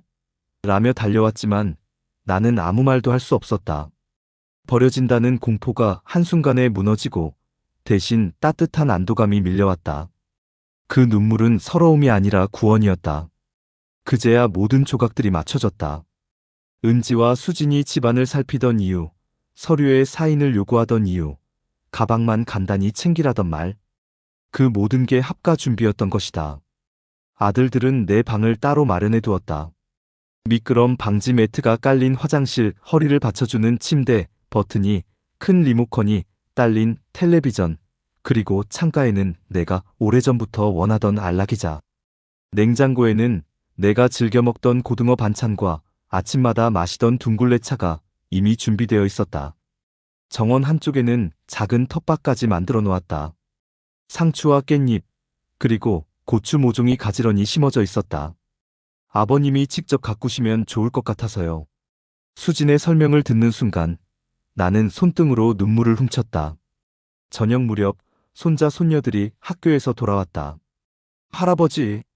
외치며 달려드는 작은 손녀의 품에 안기자 오랜만에 웃음이 터졌다. 큰 손자는 내 손을 꼭 잡으며 말했다. 이제 매일 할아버지랑 숙제할 수 있겠다. 아이들의 눈망울은 맑고 반짝였다. 오랜 세월 보험 영업으로 수많은 집을 드나들며 만났던 사람들의 얼굴보다 지금 눈앞 손주들의 얼굴이 더 소중했다. 그날 저녁 온 가족이 둘러앉아 밥을 먹었다. 아내를 잃은 뒤 혼자 차갑게 먹던 밥상과는 달리 수저 부딪히는 소리와 웃음소리가 따뜻한 국물처럼 가슴을 데워주었다. 며칠이 지나자 새로운 일상에 조금씩 적응했다. 아침이면 며느리가 된장국을 끓여주었고 점심에는 민수가 퇴근 전 도시락을 챙겨두고 갔다. 저녁이면 가족 모두가 모여 이야기를 나눴다. 손주들은 학교에서 있었던 일을 쏟아냈고 나는 가끔 수학 문제를 풀어주거나 옛날 이야기를 들려주었다. 작은 손녀는 그림을 그려와서 내 무릎에 앉아 보여주곤 했다. 스마트폰을 잘 다루지 못하던 나를 큰 손자가 가르쳐주며 할아버지, 이제 영상통화도 하실 수 있어요 라고 말했을 때 가슴이 뭉클했다. 낡은 수첩 대신 휴대폰 메모장에 오늘의 일정을 기록하면서 나는 여전히 살아있고 쓰임이 있다는 사실을 새삼 깨달았다. 시간이 흐르며 나는 종종 경로당에도 들렀다. 그곳 어르신들 대부분은 여전히 혼자 살며 외로움에 지쳐 있었다. 몇몇은 요양원 이야기를 꺼내며 두려움을 감추지 못했다. 그때 나는 조용히 말했다. 저도 그랬습니다. 언젠가 버려질까봐 무서웠습니다. 그런데 가족이 저를 선택해줬습니다. 여러분도 희망을 잃지 마세요. 그 말에 어르신들의 눈빛이 순간 흔들렸다. 사회에서 들려오는 소식은 여전히 어둡다. 물가는 오르고 노인 빈곤율은 여전히 높고 요양시설의 학대 사건도 끊이지 않는다. 그러나 내가 전하는 작은 이야기는 적어도 몇 사람의 마음에는 따뜻한 불씨를 놓아주었다. 이제 나는 매일 아침 낡은 수첩을 다시 펼친다. 그러나 더 이상 고객 이름이나 보험료 날짜를 적지 않는다. 대신 손주와 산책할 약속, 며느리와 장 보러 갈 시간, 아들들과 바둑 두는 날을 기록한다. 수첩은 바래졌지만 그 속에 적힌 글씨는 다시 살아있는 듯 또렷하다. 오늘도 함께 산다. 그것이 내 삶의 새로운 좌우명이 되었다. 여러분, 혹시 지금 부모님이 홀로 계시진 않나요? 언젠가 우리도 같은 길을 걸을 수 있습니다. 누군가의 무심한 말 한마디, 작은 관심 하나가 그 길을 바꿀 수 있습니다. 나처럼 요양원에 간다고 믿으며 눈물 찢던 사람이 뜻밖의 문 앞에서 웃음을 되찾을 수도 있습니다. 우리 모두가 잊지 말아야 할 건 나이가 들었다고 해서 사랑받을 자격을 잃는 게 아니라는 사실입니다. 우리는 모두 존중받고 필요한 존재입니다. 주인공은 서울 성북구에 사는 71살 정혜석 씨다. 젊은 시절 그는 대기업 제조업 부서에서 평생을 일했다. 매일 새벽같이 출근해 땀을 흘렸고 늘 고객보다 직원이 먼저다라는 상사의 말을 가슴에 새겼다. 그 결과 그는 정년을 채우고 퇴직금으로 약 1억 5천만 원을 받았다. 은퇴를 앞두고 그는 늘 낡은 다이어리에 적어 두던 것이 있었다. 은퇴 후 준비라는 제목 아래 주거 안정, 의료 대비, 자녀와의 관계, 취미 생활, 사회활동 5가지 항목이 빼곡히 적혀 있었다. 아내 윤정숙 여사는 늘 남편의 그런 꼼꼼한 습관을 두고 당신은 보험 설계사 같아라며 웃곤 했다. 은퇴 직후 찾아온 현실은 녹록치 않았다. 퇴직 당시만 해도 정혜석 씨는 앞으로는 여행 다니면서 천천히 살자고 생각했지만 곧 세상이 달라지고 있음을 절감했다. 2025년 현재 한국은 물가가 치솟았다. 전기요금은 2차례 인상되었고 병원 진료비와 약값도 부담이 커졌다. 동네 시장에서 사던 배추 한 포기 값마저 작년보다 더 비싸졌다. 동년배 친구들은 퇴직금으로 무리하게 상가를 분양받거나 유행처럼 번지던 무인 창업에 뛰어들었다. 그러나 경기 침체와 소비 위축으로 한 달도 안 되어 적자가 쌓였고 몇몇은 대출이자에 쫓기며 고생하고 있었다.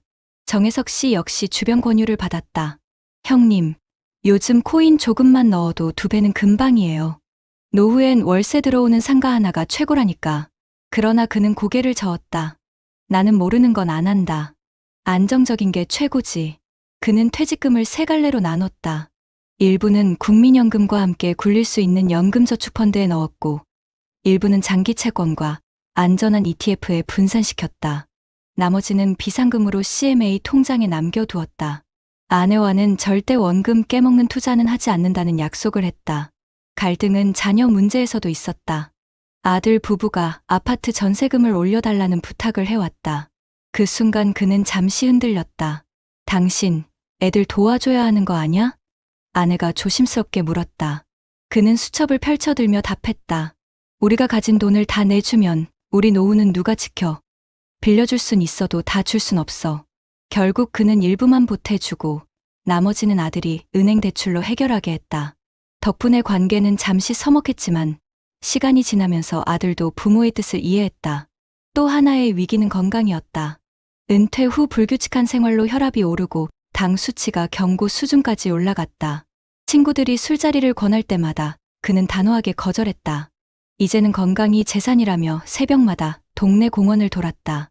아내는 남편의 땀 젖은 운동복을 받아들며 이제야 당신이 진짜 자기 몸 챙기네라며 안도했다. 2023년 겨울 동네 경로당에서 만난 한 친구가 안타까운 소식을 전해왔다. 혜석아, 내 고등학교 동창 태수 알지? 퇴직금 다 날리고 요양원 갔다더라. 그 말을 들은 밤 그는 잠을 이루지 못했다. 하지만 동시에 결심은 더 단단해졌다.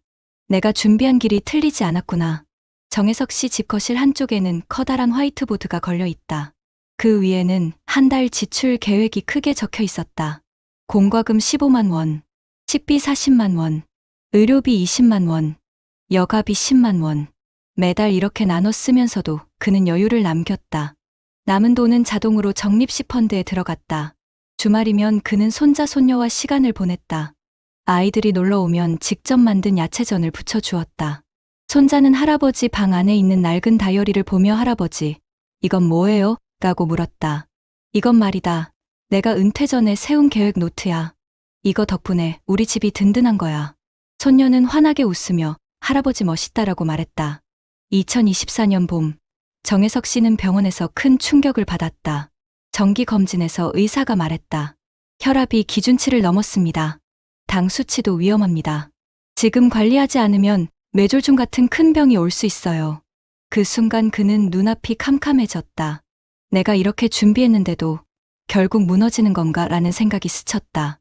하지만 그는 오래전 다이어리에 적어둔 글귀를 떠올렸다. 건강은 돈으로 살 수 없다. 지금 지켜야 한다. 그날 이후로 그는 생활을 완전히 바꿨다. 매일 새벽 5시 공원 산책을 빠뜨리지 않았고 집 안식탁에는 채소와 생선이 중심이 되었다. 술자리는 단호히 끊었다. 처음엔 친구들이 섭섭해했지만 몇 달 뒤 오히려 그를 따라 운동을 시작하는 사람이 늘었다. 가장 힘들었던 건 아내의 걱정스러운 눈빛이었다. 당신 괜찮겠어? 너무 무리하지 마. 정수가, 내가 무너지면 우리 둘 다 힘들어져. 조금 힘들어도 지켜야 해. 그 대화는 부부의 결심을 더 굳게 했다.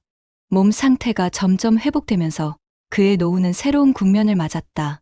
퇴직금 일부로 가입한 연금저축펀드에서 매달 일정 금액이 들어왔고 국민연금도 함께 받으면서 생활비는 충분히 감당할 수 있었다. 특히 그는 자식에게 손 벌리지 않는다는 원칙을 지켰다. 한 번은 아들이 다시 부탁했다. 아버지, 우리 집에 전세금이 또 오르는데 조금만 더 보태주시면 안 될까요? 정혜석 씨는 잠시 고민하다 차분히 말했다. 아들아, 내가 스스로 감당해야 한다. 내가 무리해서 도와주면 나중에 더 힘들어진다. 대신 방법을 같이 찾아보자. 그는 아들과 함께 은행을 찾아 대출 조건을 비교해주고 세입자 권리금 문제까지 꼼꼼히 확인해 주었다. 직접 돈을 주지는 않았지만 아들은 아버지의 지혜와 경험에서 큰 도움을 얻었다. 몇 달 뒤 아들은 고개를 숙이며 말했다. 아버지, 처음엔 서운했는데 이제는 이해합니다. 저도 제 힘으로 해내야죠. 이 일은 가족 간 신뢰를 더 단단히 만들었다. 2025년 현재 정혜석 씨의 하루는 규칙적이다. 아침엔 아내와 함께 동네 복지관에서 요가 수업을 듣고 점심엔 자전거를 타며 운동을 한다. 오후에는 손자 손녀와 비디오 통화를 하고 저녁에는 아내와 함께 집 근처 도서관을 찾는다. 집 거실 한쪽에는 여전히 낡은 다이어리가 있다. 이제는 더 이상 수치나 계획표만 적히지 않는다. 대신 이렇게 쓰여 있다. 오늘도 함께 웃었다. 오늘도 건강을 지켰다. 그는 주변 친구들에게 말하곤 한다. 내가 큰 돈 번 것도 아니고 특별한 운이 있었던 것도 아니야. 다만 욕심내지 않고 기본을 지켰을 뿐이지. 건강 챙기고 돈은 나눠 쓰고 자식과 선을 지킨 것. 그게 다야. 동네 경로당에서 그가 전하는 말에 많은 이들이 고개를 끄덕였다. 우리도 아직 늦지 않았어. 작은 준비라도 지금부터 해야지. 정혜석 씨는 더 이상 불안해하지 않는다. 병원비가 두려워서 잠 못 이루지도 않고 자식에게 의지해야 한다는 죄책감에 괴로워하지도 않는다. 그는 스스로의 힘으로 그리고 아내와의 믿음으로 든든한 노후를 살아가고 있다. 정혜석 씨의 이야기는 우리 모두에게 말해준다. 노후 준비에 정답은 없지만 기본을 지키는 것이 가장 큰 답이다. 여러분, 혹시 지금 준비가 부족하다고 느끼시나요? 아직 늦지 않았습니다. 작은 다이어리 한 권에라도 계획을 적어두고 지금부터 한 걸음씩 실천해 나간다면 정혜석 씨처럼 따뜻하고 든든한 노후를 맞을 수 있습니다.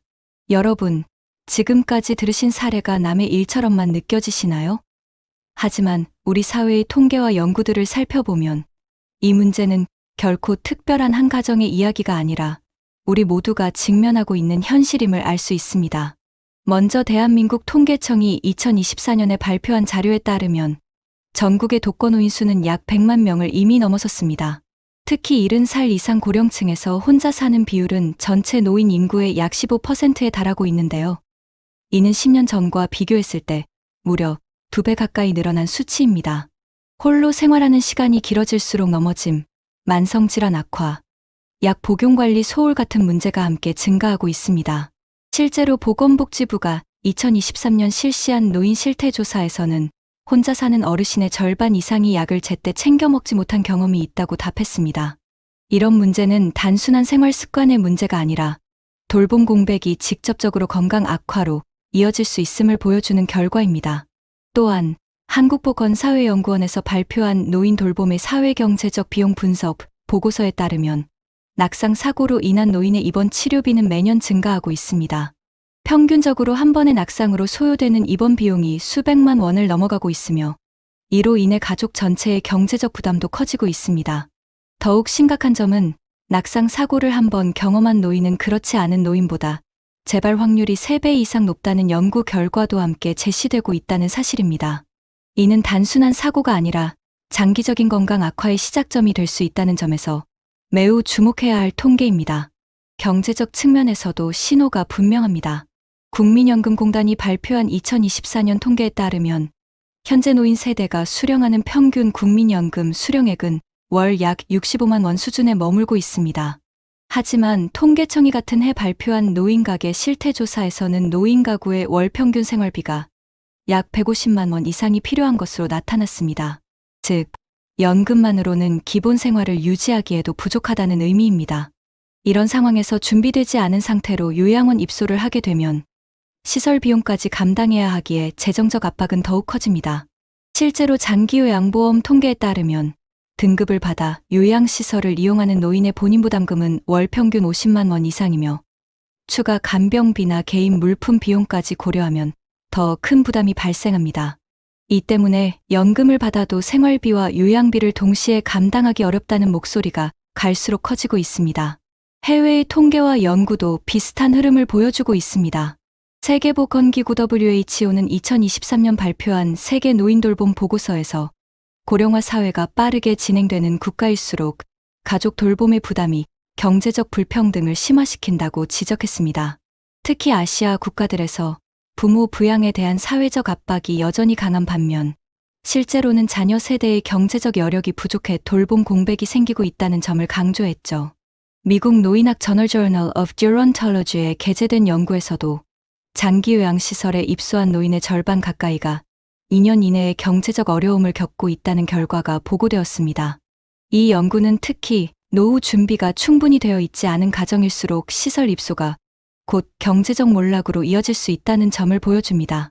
국내 논문 중에서도 한국보건사회연구원이 발표한 노인 돌봄 서비스 이용과 삶의 질의 상관관계 연구 결과를 보면 요양시설보다는 지역사회 돌봄 서비스를 받은 노인들의 삶의 만족도가 더 높게 나타났습니다. 시설 입소 노인의 경우 규칙적인 약 복용과 안전관리에서는 이점이 있었지만 심리적 만족도와 사회적 관계에서는 상대적으로 낮은 점수를 보였다는 분석이 나왔습니다. 이는 시설 중심 돌봄이 주는 한계를 드러내는 동시에 노인이 가족과 지역사회 속에서 지낼 수 있도록 지원하는 정책의 중요성을 다시 한번 강조하는 결과라 할 수 있습니다. 또 한 가지 주목할 점은 노인 학대와 관련된 통계입니다. 보건복지부가 2024년 발표한 자료에 따르면 요양시설 내에서 발생한 노인학대 건수는 공식적으로 보고된 것만 연간 500건 이상입니다. 그러나 한국형사정책연구원에서 진행한 별도 연구에서는 실제 발생 건수는 이보다 훨씬 많을 것으로 추정했습니다.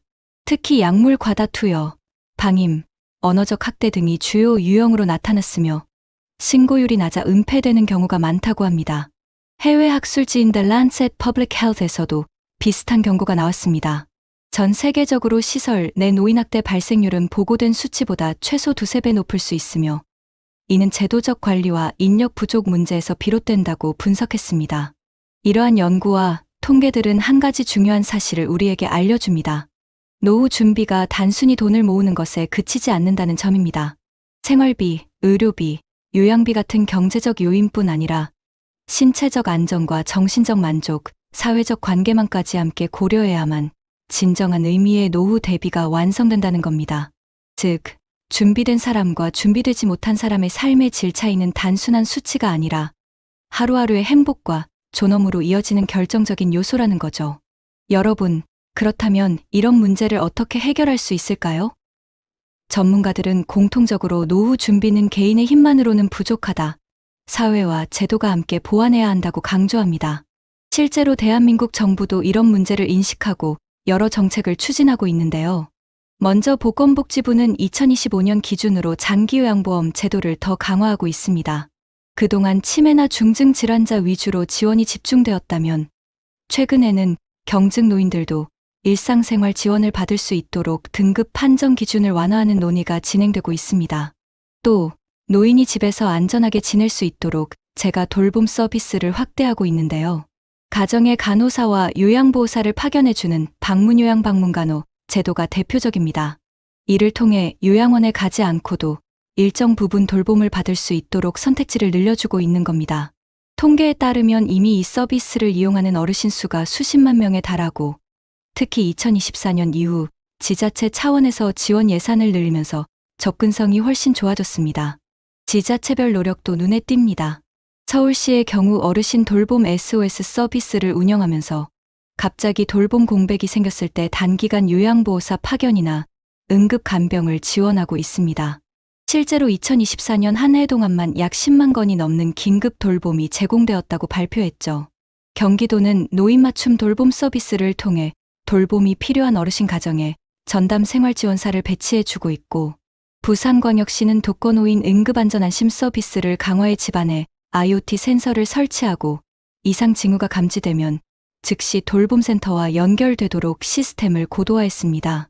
이런 지역 기반의 정책은 실제로 큰 성과를 내고 있는데 응급실 이송까지 이어질 뻔한 위기를 사전에 막아낸 사례가 꾸준히 보고되고 있습니다. 또한 일부 지자체에서는 노인 돌봄과 동시에 생활비 지원을 결합한 새로운 프로그램도 시범 운영 중입니다.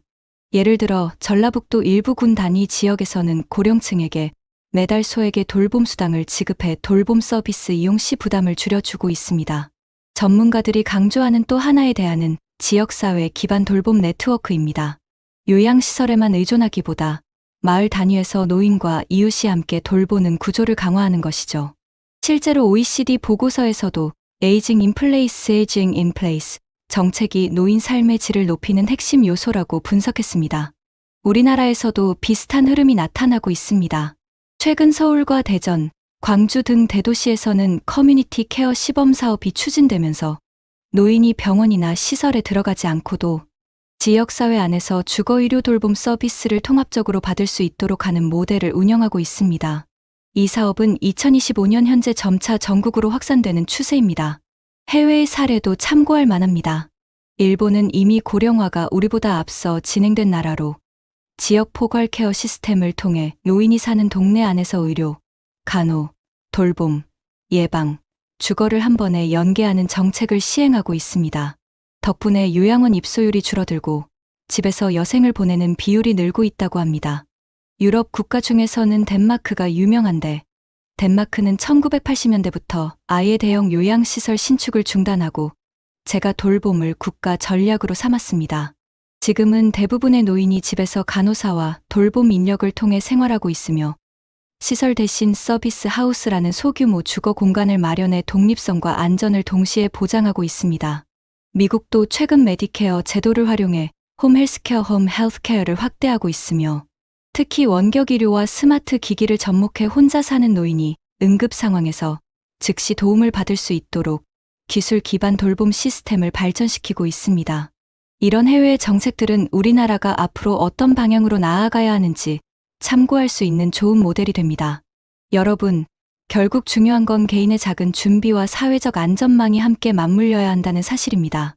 정부 차원에서는 제도와 예산을 늘리고 지자체는 현장에서 발빠르게 대응하며 가정과 개인은 기본적인 안전과 재정을 미리 챙겨야 합니다. 혼자 사는 어르신의 집에 미끄럼 방지 매트를 설치하는 작은 행동부터 동네 복지관 프로그램을 적극 활용하고 지자체 서비스에 신청하는 일까지 그 모든 게 쌓여서 위기를 예방할 수 있습니다. 또한 해외 사례처럼 지역 안에서 돌봄과 의료, 주거가 함께 해결되는 구조를 우리 사회가 어떻게 정착시킬 것인지가 앞으로의 관건이 될 것입니다.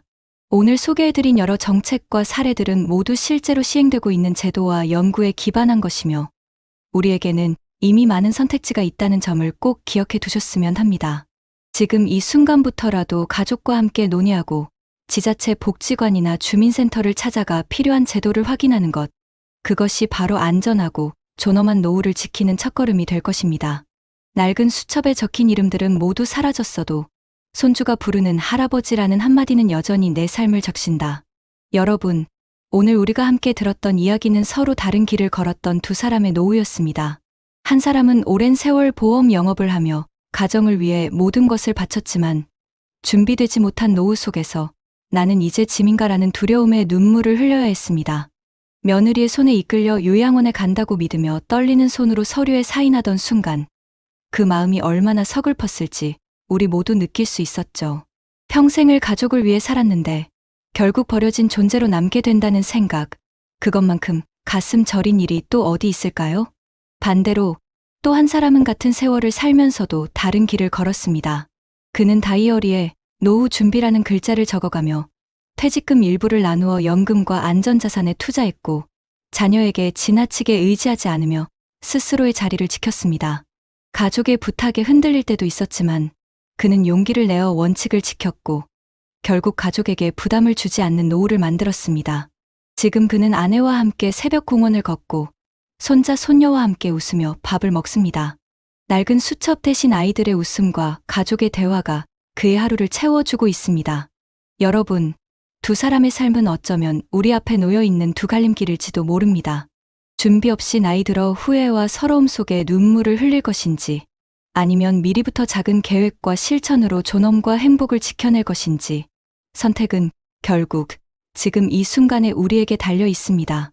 지금 50대, 60대, 70대를 살아가는 여러분, 마음속으로 이렇게 묻지 않으셨나요? 나는 지금 어떤 길 위에 서 있는 걸까? 사람은 누구나 나이를 먹고 몸은 점점 약해집니다.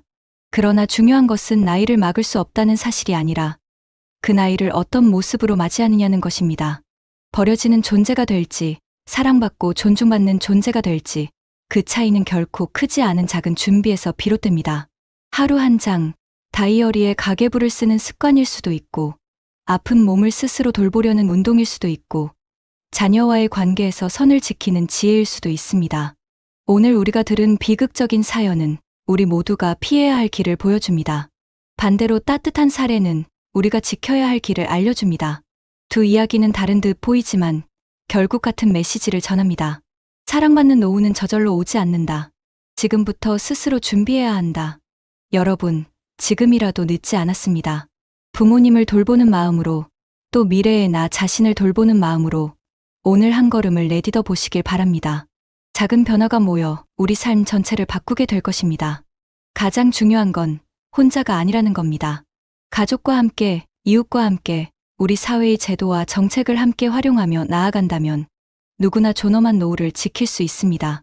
우리가 해야 할 일은 단 하나, 외면하지 않고 지금 이 순간부터 행동하는 것. 마지막으로 이 말을 여러분께 꼭 전하고 싶습니다. 나이가 든다는 건 쓸모 없어지는 것이 아니라 더 많은 사랑을 줄 수 있는 자격을 얻는 것이다. 여러분의 노후가 눈물이 아닌 미소로 채워지기를 진심으로 바랍니다. 오늘의 이야기가 그 길을 찾는 작은 불씨가 되었으면 합니다. 안녕하십니까. 우리 인생의 황금기를 보내고 계신 선배님, 친구 여러분. 살아보니 어떻습니까? 우리네 인생이 참 계획대로만 되지는 않더군요. 젊을 땐 그저 앞만 보고 달렸는데 이제 뒤를 돌아보니 예상치 못한 언덕과 골짜기가 참 많았습니다. 최근에 들은 한 이야기가 제 마음을 참 무겁게 합니다. 한 가정의 든든한 가장이 갑작스러운 병으로 쓰러지셨는데 병원비는 어찌어찌 해결했지만 그 들을 감당하지 못해 온 가족이 고통받고 있다는 소식이었습니다. 나는 괜찮겠지 하는 마음, 저도 왜 없겠습니까? 하지만 세월은 기다려주지 않고 위기는 예고 없이 찾아오는 것이 인생이더군요. 매달 따박따박 들어오는 연금만 믿고 있다가 갑자기 목돈이 필요한 순간이 닥쳤을 때, 그때 기댈 곳이 없다면 얼마나 막막하고 서럽겠습니까? 자식들한테 송 벌리기도 미안하고 평생 쌓아온 자존심이 무너지는 것 같아 밤잠 설치게 될 겁니다. 성실하게 살아온 줄밖에 없는데 한순간의 위기로 모든 것을 잃는 그런 억울한 일은 이제 없어야 합니다. 오늘 제가 드리는 이야기는 남의 이야기가 아니라 바로 내일의 나와 우리 가족의 이야기일 수 있습니다. 부디 잠시만 귀를 기울여 주십시오. 경기도 안산. 햇볕이 잘 들지 않는 오래된 아파트 8층. 복도를 따라 걸으면 맨 끝 삐걱이는 현관문 너머로 김도연 어르신의 하루가 시작됩니다. 올해 72.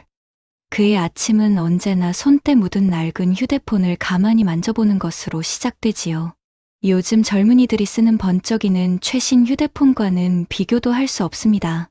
화면 귀퉁이는 거미줄처럼 금이 가 있고 전화벨이 울려도 화면, 손글씨가 흐릿해 귀부터 바싹 갖다 대야 하는 10년도 더 된 물건입니다. 하지만 도연 어르신은 이 낡은 휴대폰을 보물처럼 여깁니다. 여기엔 당신의 한평생이 고스란히 담겨 있기 때문입니다. 수십 년간 연락이 끊겼던 고향 친구의 번호, 며느리가 보내준 손주 녀석의 첫걸음마 동영상, 그리고 세상을 떠난 아내가 마지막으로 보낸 오늘 저녁은 된장찌개 끓여 놓을게요. 늦지 마소 하는 짧은 문자까지. 이 작은 기계는 그의 살아온 세월 그 자체였습니다. 도연 어르신은 60대 후반까지 기름 냄새밴 작업복을 입고 살았습니다. 40년 가까이 공장에서 쇠 깎는 소리, 기계 돌아가는 소리를 자장가 삼아 한평생을 보냈지요. 그렇게 평생의 땀과 눈물을 바쳐 퇴직하던 날, 그의 손에 들린 것은 퇴직금 1억 2천만 원이 든 통장이었습니다. 아내와 함께 저녁상에 마주 앉아 통장을 보며 말했습니다. 여보, 우리도 이제 고생 끝났네. 이 정도면 자식들한테 손 안 벌리고 우리 둘이 알콩달콩 살기엔 충분하겠지. 아내는 말없이 눈시울만 붉혔습니다. 은퇴 후의 삶은 소박했지만 더없이 행복했습니다. 아내와 손잡고 시끌벅적한 시장 골목을 누비고 저녁이면 동네 공원 정자에 앉아 오랜 친구들과 장기 한 판을 두는 것이 낙이었습니다. 매달 90만 원씩 나오는 연금은 부족한 듯했지만 두 식구 살림엔 더없이 고마운 돈이었고 퇴직금은 은행에 고이 넣어두고 이자를 받으니 마음 한편이 든든했습니다. 낡은 휴대폰 액정 속에서 환하게 웃는 손주 사진을 들여다볼 때면 그래, 이만하면 참 잘 살아왔다 싶어 가슴이 뿌듯해지곤 했습니다. 하지만 행복은 그리 길지 않았습니다. 시련이라는 놈은 늘 예고 없이 가장 행복한 순간을 골라 찾아오더군요. 작년 가을, 하나뿐인 아들 진수가 어두운 얼굴로 집을 찾아왔습니다. 현관에 들어서는 아들의 축 처진 어깨를 보는 순간, 도연 어르신의 가슴은 이미 철렁 내려앉고 있었습니다. 아버지 회사가 문을 닫았습니다. 당장 다음 달부터 어찌해야 할지 막막합니다. 아들의 떨리는 목소리가 거실을 무겁게 채웠습니다. 그 순간 도연 어르신의 손에 들려있던 낡은 휴대폰이 바닥으로 툭 떨어질 뻔했습니다. 결혼해서 아이 둘을 키우는 한 집안의 가장인 아들이 하루아침에 길거리로 나앉게 된 겁니다. 며느리는 아이들 돌보느라 일을 할 수 없는 형편이었고 집 대출 이자와 아이들 학원비는 꼬박꼬박 날아올 테지요. 아버지, 정말 면목 없습니다. 석 달만 도와주시면 어떻게든 자리 잡아서 꼭 갚겠습니다. 차마 아버지의 눈을 마주치지 못하고 고개를 떨구는 아들의 모습에 도연 어르신은 아무 말도 할 수 없었습니다. 그저 말없이 안방 서랍을 열어 혹시 모를 위급한 상황을 위해 겹겹이 싸두었던 비상금 500만 원을 꺼내 쥐어주었습니다. 애비가 돼서 이것밖에 못 줘서 미안하다. 그 말 한마디를 겨우 내뱉었습니다. 그것이 비극의 시작이었습니다. 석 달만이라던 아들의 약속은 메아리 없는 외침이 되었습니다. 경기가 어렵다 보니 재취업은 하늘의 별 따기였고 아들의 사정은 나아질 기미가 보이지 않았습니다. 처음엔 용돈처럼 시작된 지원이 어느새 아들네 가족의 생활비 전부를 감당해야 하는 상황으로 번져버렸습니다. 월 90만 원의 연금은 내 식구의 생활비와 손주들의 학원비 앞에 속수무책이었습니다. 시장에만 나가도 숨이 턱 막혔습니다. 달걀 한 판에 8,000원, 돼지고기 한 근에 10,000원이 훌쩍 넘는 세상에서 그의 장바구니는 날이 갈수록 초라해졌습니다. 아내는 밤마다 깊은 한숨을 내쉬며 말했습니다. 영감, 당신 뼈마디 쑤시는 소리가 여기까지 들려요. 저러다 우리 쓰러지면 어쩌려고 그래요? 도연 어르신은 대답 대신 낡은 휴대폰만 내려다보았습니다. 화면에는 아버지, 이번 달도 부탁드립니다. 라는 아들의 메시지가 선명하게 찍혀 있었습니다. 그 글자 하나하나가 천근만근의 무게로 그의 어깨를 짓눌렀습니다. 결국 그는 은행으로 향했습니다. 만기까지 6개월 남은 예금을 깨는 순간 그동안 쌓인 이자가 공중으로 날아갔습니다. 통장에서 숫자가 빠져나가는 것을 보며 그는 자신의 살점이 뜯겨나가는 듯한 아픔을 느꼈습니다. 설상가상으로 어느 날 아내가 갑자기 쓰러졌습니다.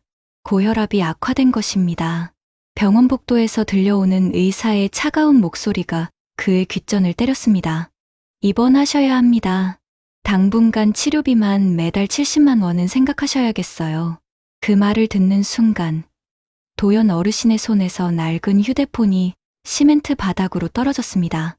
쨍그랑 소름 끼치는 소리와 함께 액정의 금이 거미줄처럼 화면 전체로 퍼져나갔습니다. 마치 그의 마음이 산산조각 나는 소리 같았습니다. 아내의 병원비와 간병비, 아들에게 보내는 생활비까지 평생의 버팀목이라 믿었던 퇴직금 통장은 이제 바닥을 보이고 있었습니다. 매일 밤 그는 어두운 거실 소파에 홀로 앉아 금이 간 휴대폰을 붙잡고 있었습니다. 혹시 아들에게서 취직했다는 기적 같은 연락이 오지 않을까? 혹시 병원에서 아내의 상태가 좋아졌다는 전화가 오지 않을까? 하지만 낡은 휴대폰 화면에 떠오르는 것은 은행에서 보낸 잔액 부족 알림 문자와 아버지, 죄송합니다로 시작하는 아들의 또 다른 송금 요청 메시지뿐이었습니다. 그 차가운 글자들을 보며 도연 어르신은 소리 없는 눈물을 삼켜야 했습니다. 겨울을 재촉하는 찬비가 유리창을 때리던 어느 날이었습니다. 도연 어르신은 아내의 병상 옆에서 하얀 봉투 하나를 받아 들고는 그 자리에 얼어붙고 말았습니다. 얇고 차가운 종이 위에는 입원비 및 치료비 중간 정산액 178만 원이라는 글자가 까맣게 인쇄되어 있었습니다. 그 숫자는 마치 사형 선고처럼 느껴졌습니다. 손이 사시나무처럼 떨려왔고 눈앞이 아찔해지며 결국 손에 들고 있던 봉투를 놓치고 말았지요. 그 순간이었습니다. 허리를 숙이려던 그의 바지 주머니에서 낡은 휴대폰이 스르르 미끄러져 시멘트 바닥 위로 떨어졌습니다. 쨍 하는 날카로운 소리와 함께 이미 금이 가 있던 액정은 더는 버티지 못하고 산산조각이 났습니다. 화면의 한쪽이 영원히 빛을 잃었습니다. 마치 그의 마지막 희망 한 조각이 부서져 나간 것 같았습니다. 이제는 정말 버틸 힘이 없구나.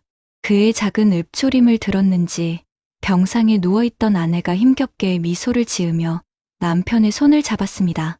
주름지고 마른 아내의 손이 유난히 차갑게 느껴졌습니다. 영감, 우리 진수. 이제 그만 도와줘요. 당신 얼굴 좀 봐요. 저러다 당신마저 쓰러지면 우리는 어떡해요. 자식도 자식이지만 우리 목숨부터 챙겨야지. 애들도 이제 알아서 살아야 해요. 아내의 말이 비수처럼 가슴에 꽂혔습니다. 틀린 말이 하나도 없었지만 도연 어르신은 차마 알겠다는 대답을 할 수가 없었습니다. 한평생 자식 하나만 바라보고 살아온 아버지에게 손 내미는 아들을 외면하라는 말은 세상에서 가장 잔인한 형벌처럼 느껴졌기 때문입니다. 며칠 뒤 텅 빈 집으로 돌아온 도연 어르신은 망연자실 소파에 앉아 있었습니다. 그때 죽어버린 화면 한쪽을 겨우 피해가며 문자 알림이 희미하게 깜빡였습니다. 볼 것도 없이 아들이었습니다. 아버지, 이번에도 좀 부탁드립니다. 그 짧은 문장을 보는 순간 그는 휴대폰을 옆으로 던져버리고 두 손으로 얼굴을 감싸 쥐었습니다. 어깨가 가늘게 떨려왔고 참았던 서름이 뜨거운 눈물이 되어 손가락 사이로 흘러내렸습니다. 퇴직금 통장은 이미 반토막이 났고 연금 90만 원은 아내의 약값과 병원비만으로도 모자랐습니다. 더는 기댈 곳도 물러설 곳도 없는 벼랑 끝이었습니다. 그날 밤 도연 어르신은 잠들지 못하고 깨진 휴대폰 액정을 하염없이 들여다보고 있었습니다. 손주 녀석의 사진, 친구들과 주고받은 안부 메시지를 무의미하게 넘기던 그의 손가락이 한 지점에서 멈췄습니다. 몇 해 전 아직 아내가 건강했을 때 보내온 낡은 문자 하나. 여보, 오늘따라 당신 어깨가 참 무거워 보여요. 너무 무리하지 말아요. 당신 건강이 우리 가족의 전부예요. 그 문장을 읽는 순간 그의 가슴이 와르르 무너져 내렸습니다. 그때는 그저 잔소리처럼 들렸던 아내의 걱정이 이제는 뼈를 애는 유언처럼 가슴에 박혔습니다. 자신이 지켜야 했던 것은 아들의 당장의 생활비가 아니었습니다. 바로 아내의 남은 생과 자신의 마지막 자존심, 두 사람의 위태로운 노후였다는 것을 너무 늦게 깨달은 것입니다. 다음 날 아침, 도연 어르신은 큰 결심을 하고 아들에게 전화를 걸었습니다. 깨진 액정 너머로 들려오는 연결음이 유난히 길게 느껴졌습니다.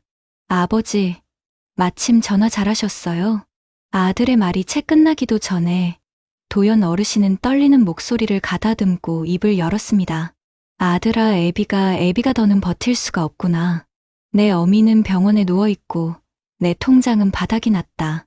이제부터는 내 살림 내가 책임져야 한다. 내가 여기서 무너지면 내 어미는 누가 돌보고 너를 멀리서나마 응원해 줄 아비가 어디 있겠냐. 소화기 너머로 긴 침묵이 흘렀습니다.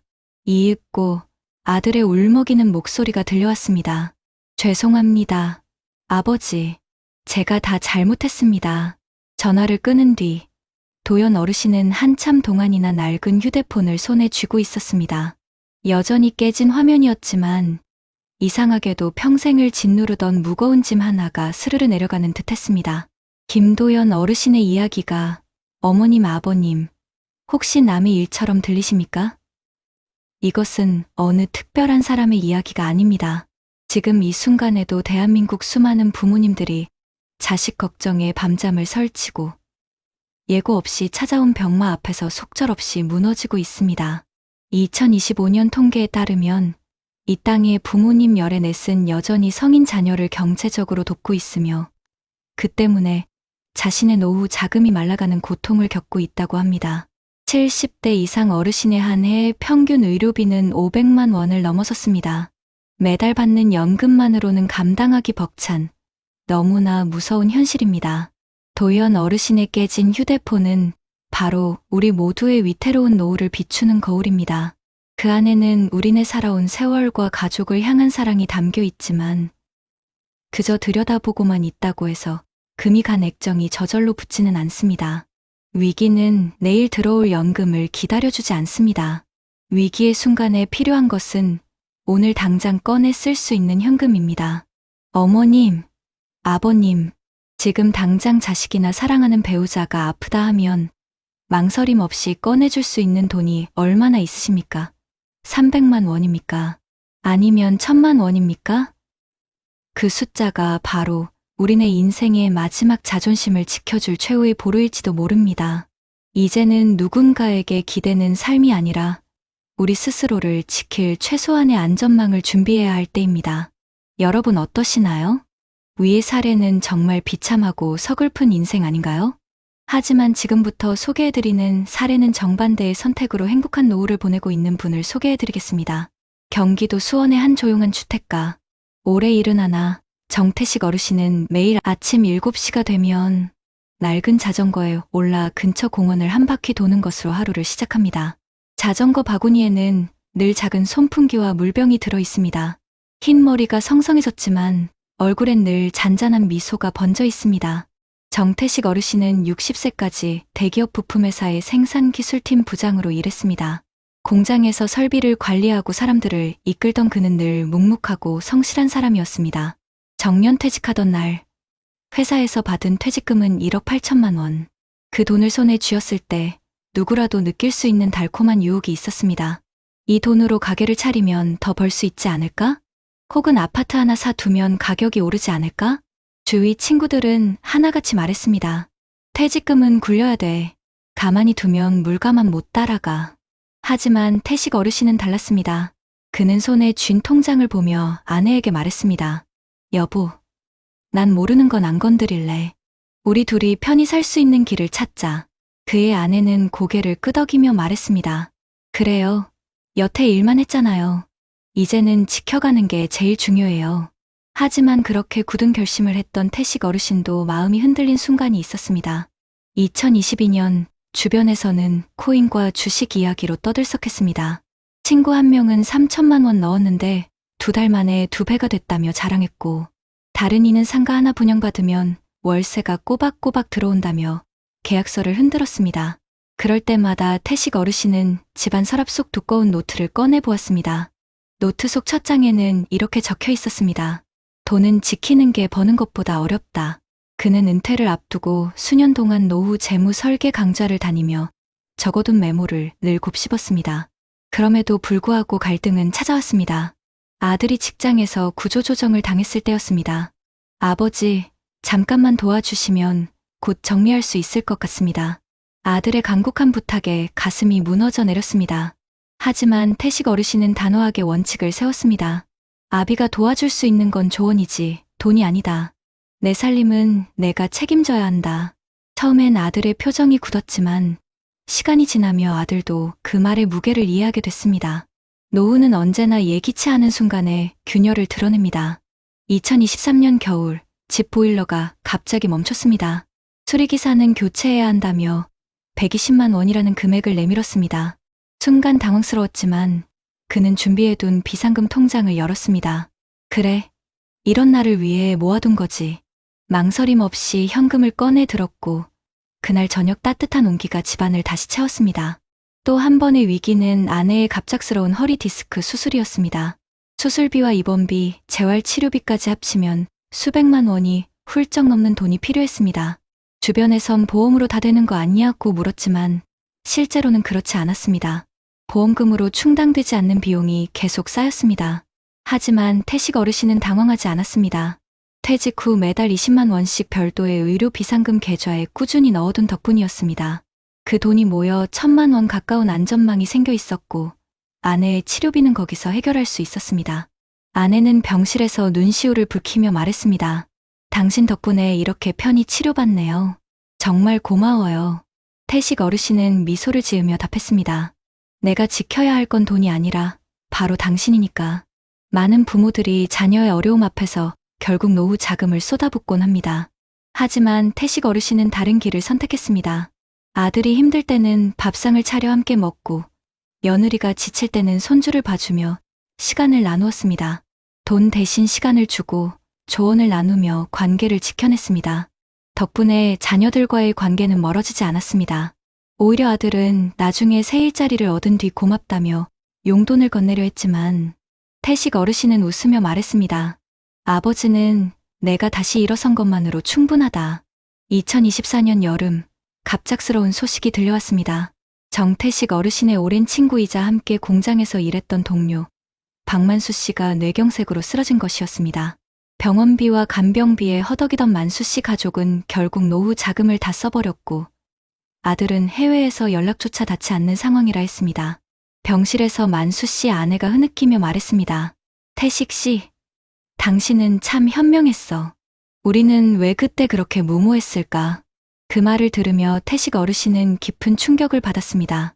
만수 씨는 자신과 똑같은 직장에서 같은 연배로 은퇴했던 동료였습니다. 하지만 은퇴 후 상가 투자에 퇴직금 전부를 넣었다가 코로나 경기 침체와 금리 인상으로 빚더미에 올라앉게 된 것이었습니다. 그 결과 병원비 한 푼 마련하지 못하고 가족들까지 고통 속에 빠져버린 것이었지요. 태식 어르신은 집으로 돌아와 낡은 노트를 다시 꺼냈습니다. 거기에는 지난 세월 적어둔 메모가 그대로 남아 있었습니다. 노후를 지키는 건 욕심이 아니라 원칙이다. 그 문장이 유난히 눈에 들어왔습니다. 그리고 그해 가을, 태식 어르신의 집에도 큰일이 닥쳤습니다. 아내가 계단에서 넘어져 고관절 골절 수술을 받게 된 것입니다. 수술비와 재활치료비로 1,000만 원 가까운 비용이 필요하다는 의사의 말에 잠시 공기가 얼어붙었습니다. 하지만 태식 어르신은 흔들리지 않았습니다. 그는 이미 수년 전부터 의료 비상금 계좌를 따로 운영해왔고 또한 매달 조금씩 모은 생활 비상금 통장에도 넉넉히 돈이 쌓여 있었습니다. 걱정하지 마. 다 준비해놨으니까. 아내의 손을 꼭 잡으며 그가 했던 이 한마디는 단순한 위로가 아니라 실제 현실이었습니다. 입원비는 곧바로 결제되었고 재활치료 역시 큰 어려움 없이 진행되었습니다. 병실에서 아내는 눈시울을 붉히며 말했습니다. 여보, 이렇게 든든한 게 어디 있어요. 괜히 청춘 다 바쳐 당신 따라 살아온 게 아니에요.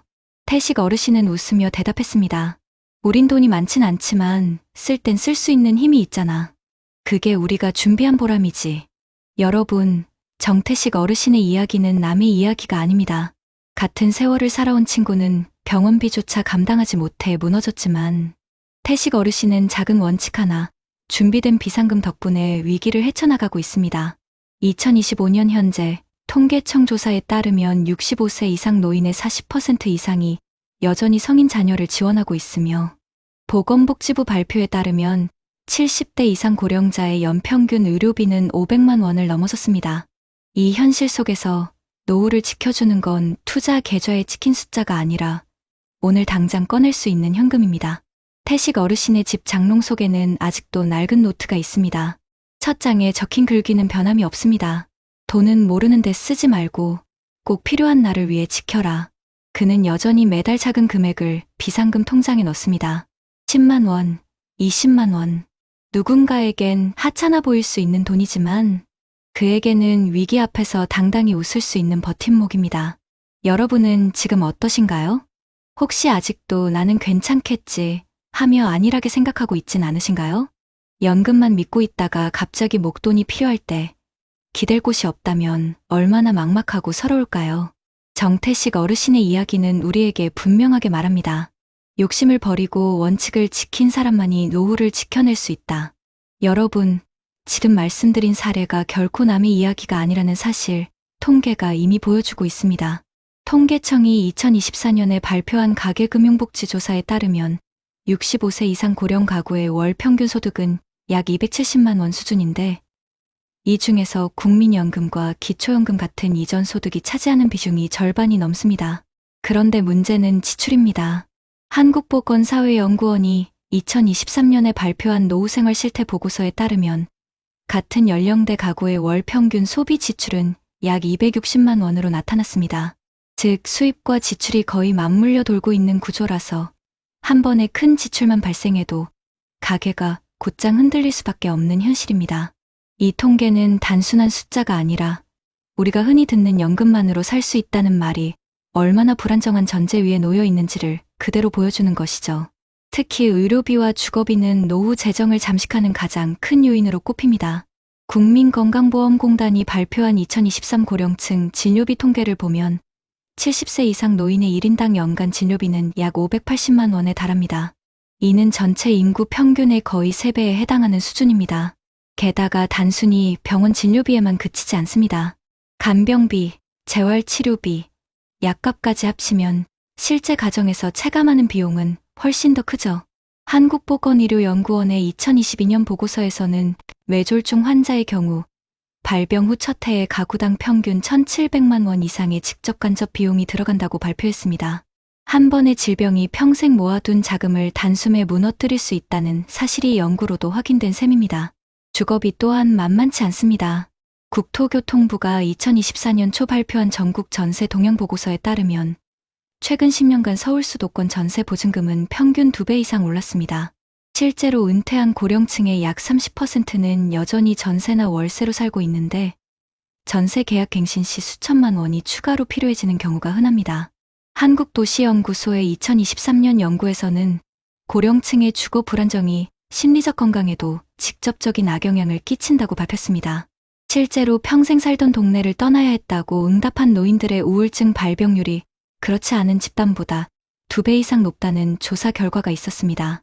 결국 집은 단순한 공간이 아니라 삶의 기억과 안정이 깃든 터전이기에 예상치 못한 주거비 지출은 곧 삶 전체를 흔드는 위기로 이어질 수 있습니다.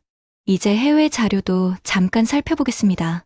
OECD가 2022년에 발표한 고령층 소득 보장 보고서를 보면 한국 노인의 상대적 빈곤율은 40%를 넘어 OECD 회원국 중 1위를 기록했습니다. 다시 말해 우리나라 고령층 10명 중 4명은 국가 기준 중위소득의 절반에도 못 미치는 생활을 하고 있다는 뜻입니다. 반대로 일본은 약 20%, 독일은 10%대, 프랑스는 한 자릿수에 불과합니다. 그만큼 한국의 노후 안전망이 취약하다는 의미이기도 합니다. 또한 WHO와 세계은행이 공동으로 발표한 고령사회 의료비 보고서에서는 70세 이상 인구에서 의료비 지출의 60% 이상이 돌발적이고 급작스러운 사건에서 발생한다고 분석했습니다. 이 지점은 아까 사례에서 보신 것처럼 예고 없는 위기가 얼마나 치명적인지 다시 한번 보여줍니다. 전문가들의 의견 역시 이와 크게 다르지 않습니다. 한국연금학회가 2023년에 실시한 설문조사에서 50대와 60대 응답자의 62%가 연금만으로는 노후 생활이 불가능하다고 답했습니다. 또 응답자의 절반 이상이 예상치 못한 의료비와 자녀 지원 비용이 가장 큰 부담이라고 꼽았습니다. 한국개발연구원 KDI의 2022년 연구에서는 고령층의 노후 불안을 해소하기 위해서는 최소한 3천만 원에서 5천만 원 수준의 유동성 자산을 보유해야 한다고 권고하기도 했습니다. 여기서 말하는 유동성 자산이란 주식이나 펀드 같은 장기 투자 자금이 아니라 언제든 꺼내 쓸 수 있는 현금 혹은 보통 예금 형태의 비상금입니다. 여러분, 이 모든 통계와 연구 결과가 말해주는 사실은 단 하나입니다. 노후를 지키는 힘은 결국 숫자가 아니라 손에 잡히는 돈이라는 것. 연금은 분명히 고마운 버팀목이지만 그것만으로는 갑작스러운 위기 앞에서 무력해질 수밖에 없습니다. 그래서 전문가들은 공통적으로 말합니다. 적어도 수천만 원 수준의 현금을 따로 마련해 두라. 그 돈이 있어야 의료비, 주거비, 생활비의 돌발 지출을 견뎌낼 수 있다. 이미 수많은 연구와 통계가 이를 증명하고 있고, 이는 남의 이야기가 아니라 우리 모두의 내일에 해당되는 문제입니다. 여러분, 그렇다면 도대체 어떻게 준비해야 할까요? 막연하게 돈을 아껴라. 비상금을 마련하라는 말만으로는 구체적인 도움이 되지 않지요. 실제로 우리 사회에서는 다양한 제도와 정책이 이미 시행되고 있습니다. 먼저 국내 상황부터 보겠습니다. 보건복지부는 2023년부터 노인 긴급돌봄 지원제도를 확대해 갑작스러운 질병이나 부상으로 간병이 필요할 때 단기적으로 간병인을 지원하는 서비스를 운영하고 있습니다. 특히 기초생활수급자나 차상위계층 어르신들이 돌발 의료비 때문에 가게가 무너지는 것을 막기 위한 장치로 서울, 부산, 광주 등 대도시뿐 아니라 군 단위 지자체에서도 점차 확대되고 있습니다. 또 국민건강보험공단은 재난적 의료비 지원제도를 통해 암심혈관 질환이 기난 치성질환 등으로 발생한 과도한 진료비의 최대 80%를 지원하고 있습니다. 이런 제도를 알지 못해 사비로 감당하다가 가게가 기울어지는 경우가 많기 때문에 제도가 있다는 사실을 알고 적극 활용하는 것이 중요합니다. 주거 문제도 간과할 수 없습니다. 국토교통부와 각 지자체는 고령층의 주거 안정을 위해 고령자 전세임대주택과 매입임대주택을 공급하고 있는데 전세보증금을 공공이 대신 내주고 어르신은 매달 저렴한 임대료만 내면 됩니다. 예를 들어 경기도는 고령자 전세임대 이용을 통해 만 65세 이상 어르신들에게 보증금 최대 8,500만 원까지 지원하고 있으며 서울시는 어르신 안심주택이라는 이름으로 무장의 설계주택을 공급하고 있습니다. 이처럼 주거 불안을 덜어주는 장치들이 실제로 존재하는 것이죠. 생활 속 갑작스러운 지출을 막기 위한 금융제도도 있습니다. 금융위원회는 2024년부터 서민 맞춤형 긴급생활자금 대출을 확대했는데 이는 신용등급이 낮은 고령층도 최대 1,000만 원까지 저금리로 빌려 위기 상황을 넘길 수 있도록 돕는 장치입니다. 물론 빚을 지양하는 게 가장 좋지만 불가피하게 급전이 필요한 상황에서는 이런 공적 제도를 활용하는 것이 사채나 고금리 대출로 내몰리는 것보다 훨씬 안전합니다. 해외 사례도 잠시 살펴보겠습니다. 일본은 우리와 마찬가지로 초고령 사회를 겪고 있는데 2015년부터 지역 포괄 케어 시스템이라는 제도를 도입했습니다. 이는 의료, 요양, 돌봄, 주거, 생활 지원을 지역 단위에서 통합적으로 제공하는 제도입니다. 즉, 어르신이 갑자기 쓰러져도 병원 진료에서 요양 돌봄, 집수리까지 한 번에 연계 지원이 가능하도록 법과 제도를 정비한 것이죠. 덕분에 일본 고령층의 의료 파산 사례는 점차 줄어들고 있다는 분석이 나옵니다. 독일은 장기요양보험 제도를 강화하여 가족이 아닌 전문 간병인을 국가가 보조금으로 지원해 노인이 아프더라도 가족이 생업을 포기하지 않아도 되는 시스템을 만들었습니다. 이런 해외 제도들은 한국에서도 참고할 만한 사례로 실제로 보건복지부가 2025년부터 지역 돌봄 체계를 더 강화하겠다고 발표한 것도 이와 무관하지 않습니다. 전문가들은 공통적으로 이렇게 조언합니다. 첫째, 노후 재정 계획에서 반드시 현금성 자산을 따로 떼어두라는 것입니다. 은행 예금, CMA 통장처럼 언제든 꺼낼 수 있는 돈을 최소 3천만 원에서 5천만 원까지는 준비해야 한다고 권고합니다. 둘째, 가족 내 원칙을 세우라는 겁니다. 자녀 지원은 하드 끝없이 내어주지 않고 일정 한도를 정해 선을 긋는 것. 실제로 한국보건사회연구원 보고서에서도 노후의 자녀에게 과도하게 의존한 부모의 삶의 만족도가 그렇지 않은 경우보다 크게 낮게 나왔습니다. 셋째, 지자체가 운영하는 노인복지관이나 주민센터의 상담 창구를 적극적으로 활용하라는 것입니다. 서울시의 찻동 어르신 상담 서비스, 부산의 노인생활안정통합지원센터, 전남의 노인 행복드림콜 등은 위기 가구의 긴급 생계비를 연계해주거나 복지 서비스를 직접 찾아가 안내해주고 있습니다. 이런 제도를 스스로 찾지 않으면 존재조차 모른 채 놓치게 됩니다. 결국 답은 분명합니다. 노후의 위기는 예고 없이 닥치지만 정부와 지자체, 그리고 금융복지 제도를 잘 활용하면 충분히 버틸 수 있습니다. 일본의 지역 포괄케어, 독일의 장기요양보험처럼 해외에서도 시행착오 끝에 제도를 마련했듯 우리 사회도 점차 안전망을 촘촘히 만들고 있습니다. 중요한 건 우리 스스로가 관심을 가지고 준비된 현금과 제도를 함께 묶어 내 삶을 지킬 방패를 갖추는 것입니다. 여러분, 지금 당장 비상금 통장을 열어보고 거주 지역 지자체의 복지 제도가 무엇이 있는지 확인해보는 게 오늘 할 수 있는 가장 확실한 노후 준비 아닐까요? 삶은 준비된 자에겐 선물이 되고 준비하지 못한 자에겐 시험이 된다. 오늘 우리가 함께 나눈 이야기는 바로 이 짧은 시구와 닮아 있습니다. 한쪽에는 모든 것을 잃어버린 김도연 어르신의 모습이 있었습니다. 평생 성실히 살아온 죄밖에 없는데 자녀의 실직과 아내의 병환, 그리고 예기치 못한 지출이 겹치자 퇴직금은 순식간에 사라지고 말았습니다. 손에 쥔 건 금이 간 낡은 휴대폰 하나, 그리고 반복되는 잔액 부족 알림 문자뿐이었습니다. 그의 눈물이 남의 일 같지 않았던 이유는 우리 모두 언제든 그 자리에 설 수 있기 때문입니다. 그러나 다른 한쪽에는 정태식 어르신이 있었습니다. 그 역시 평생을 공장에서 일했고 은퇴 후에도 크고 작은 유혹과 갈등을 겪었습니다. 하지만 그는 원칙을 지켰습니다. 자녀의 부탁에도 한도를 정했고 퇴직금을 무리한 투자에 쓰지 않았습니다. 조금씩 모은 의료 비상금과 생활비 통장 덕분에 아내의 수술비도 흔들림 없이 감당할 수 있었습니다. 그의 집 거실에는 여전히 따뜻한 웃음이 있고 손주들이 뛰어노는 소리가 메아리칩니다. 같은 세대를 살았지만 준비된 선택이 얼마나 큰 차이를 만드는지 우리는 두 눈으로 확인했습니다. 여러분, 인생은 결국 선택의 누적입니다. 70세 이후의 삶은 오늘 우리가 어떤 준비를 했느냐에 따라 완전히 달라집니다. 나는 괜찮겠지라는 안일함 속에 살다 보면 어느 날 갑자기 찾아온 위기 앞에서 무너져 내릴 수 있습니다. 그러나 작은 습관 하나, 작은 준비 하나가 우리의 노후를 지켜줍니다. 매달 10만 원이든 20만 원이든 비상금 통장을 채워나가는 일, 정부와 지자체에서 제공하는 제도와 지원을 미리 확인해두는 일, 그리고 가족과 돈의 경계를 분명히 정해 관계를 지켜내는 일.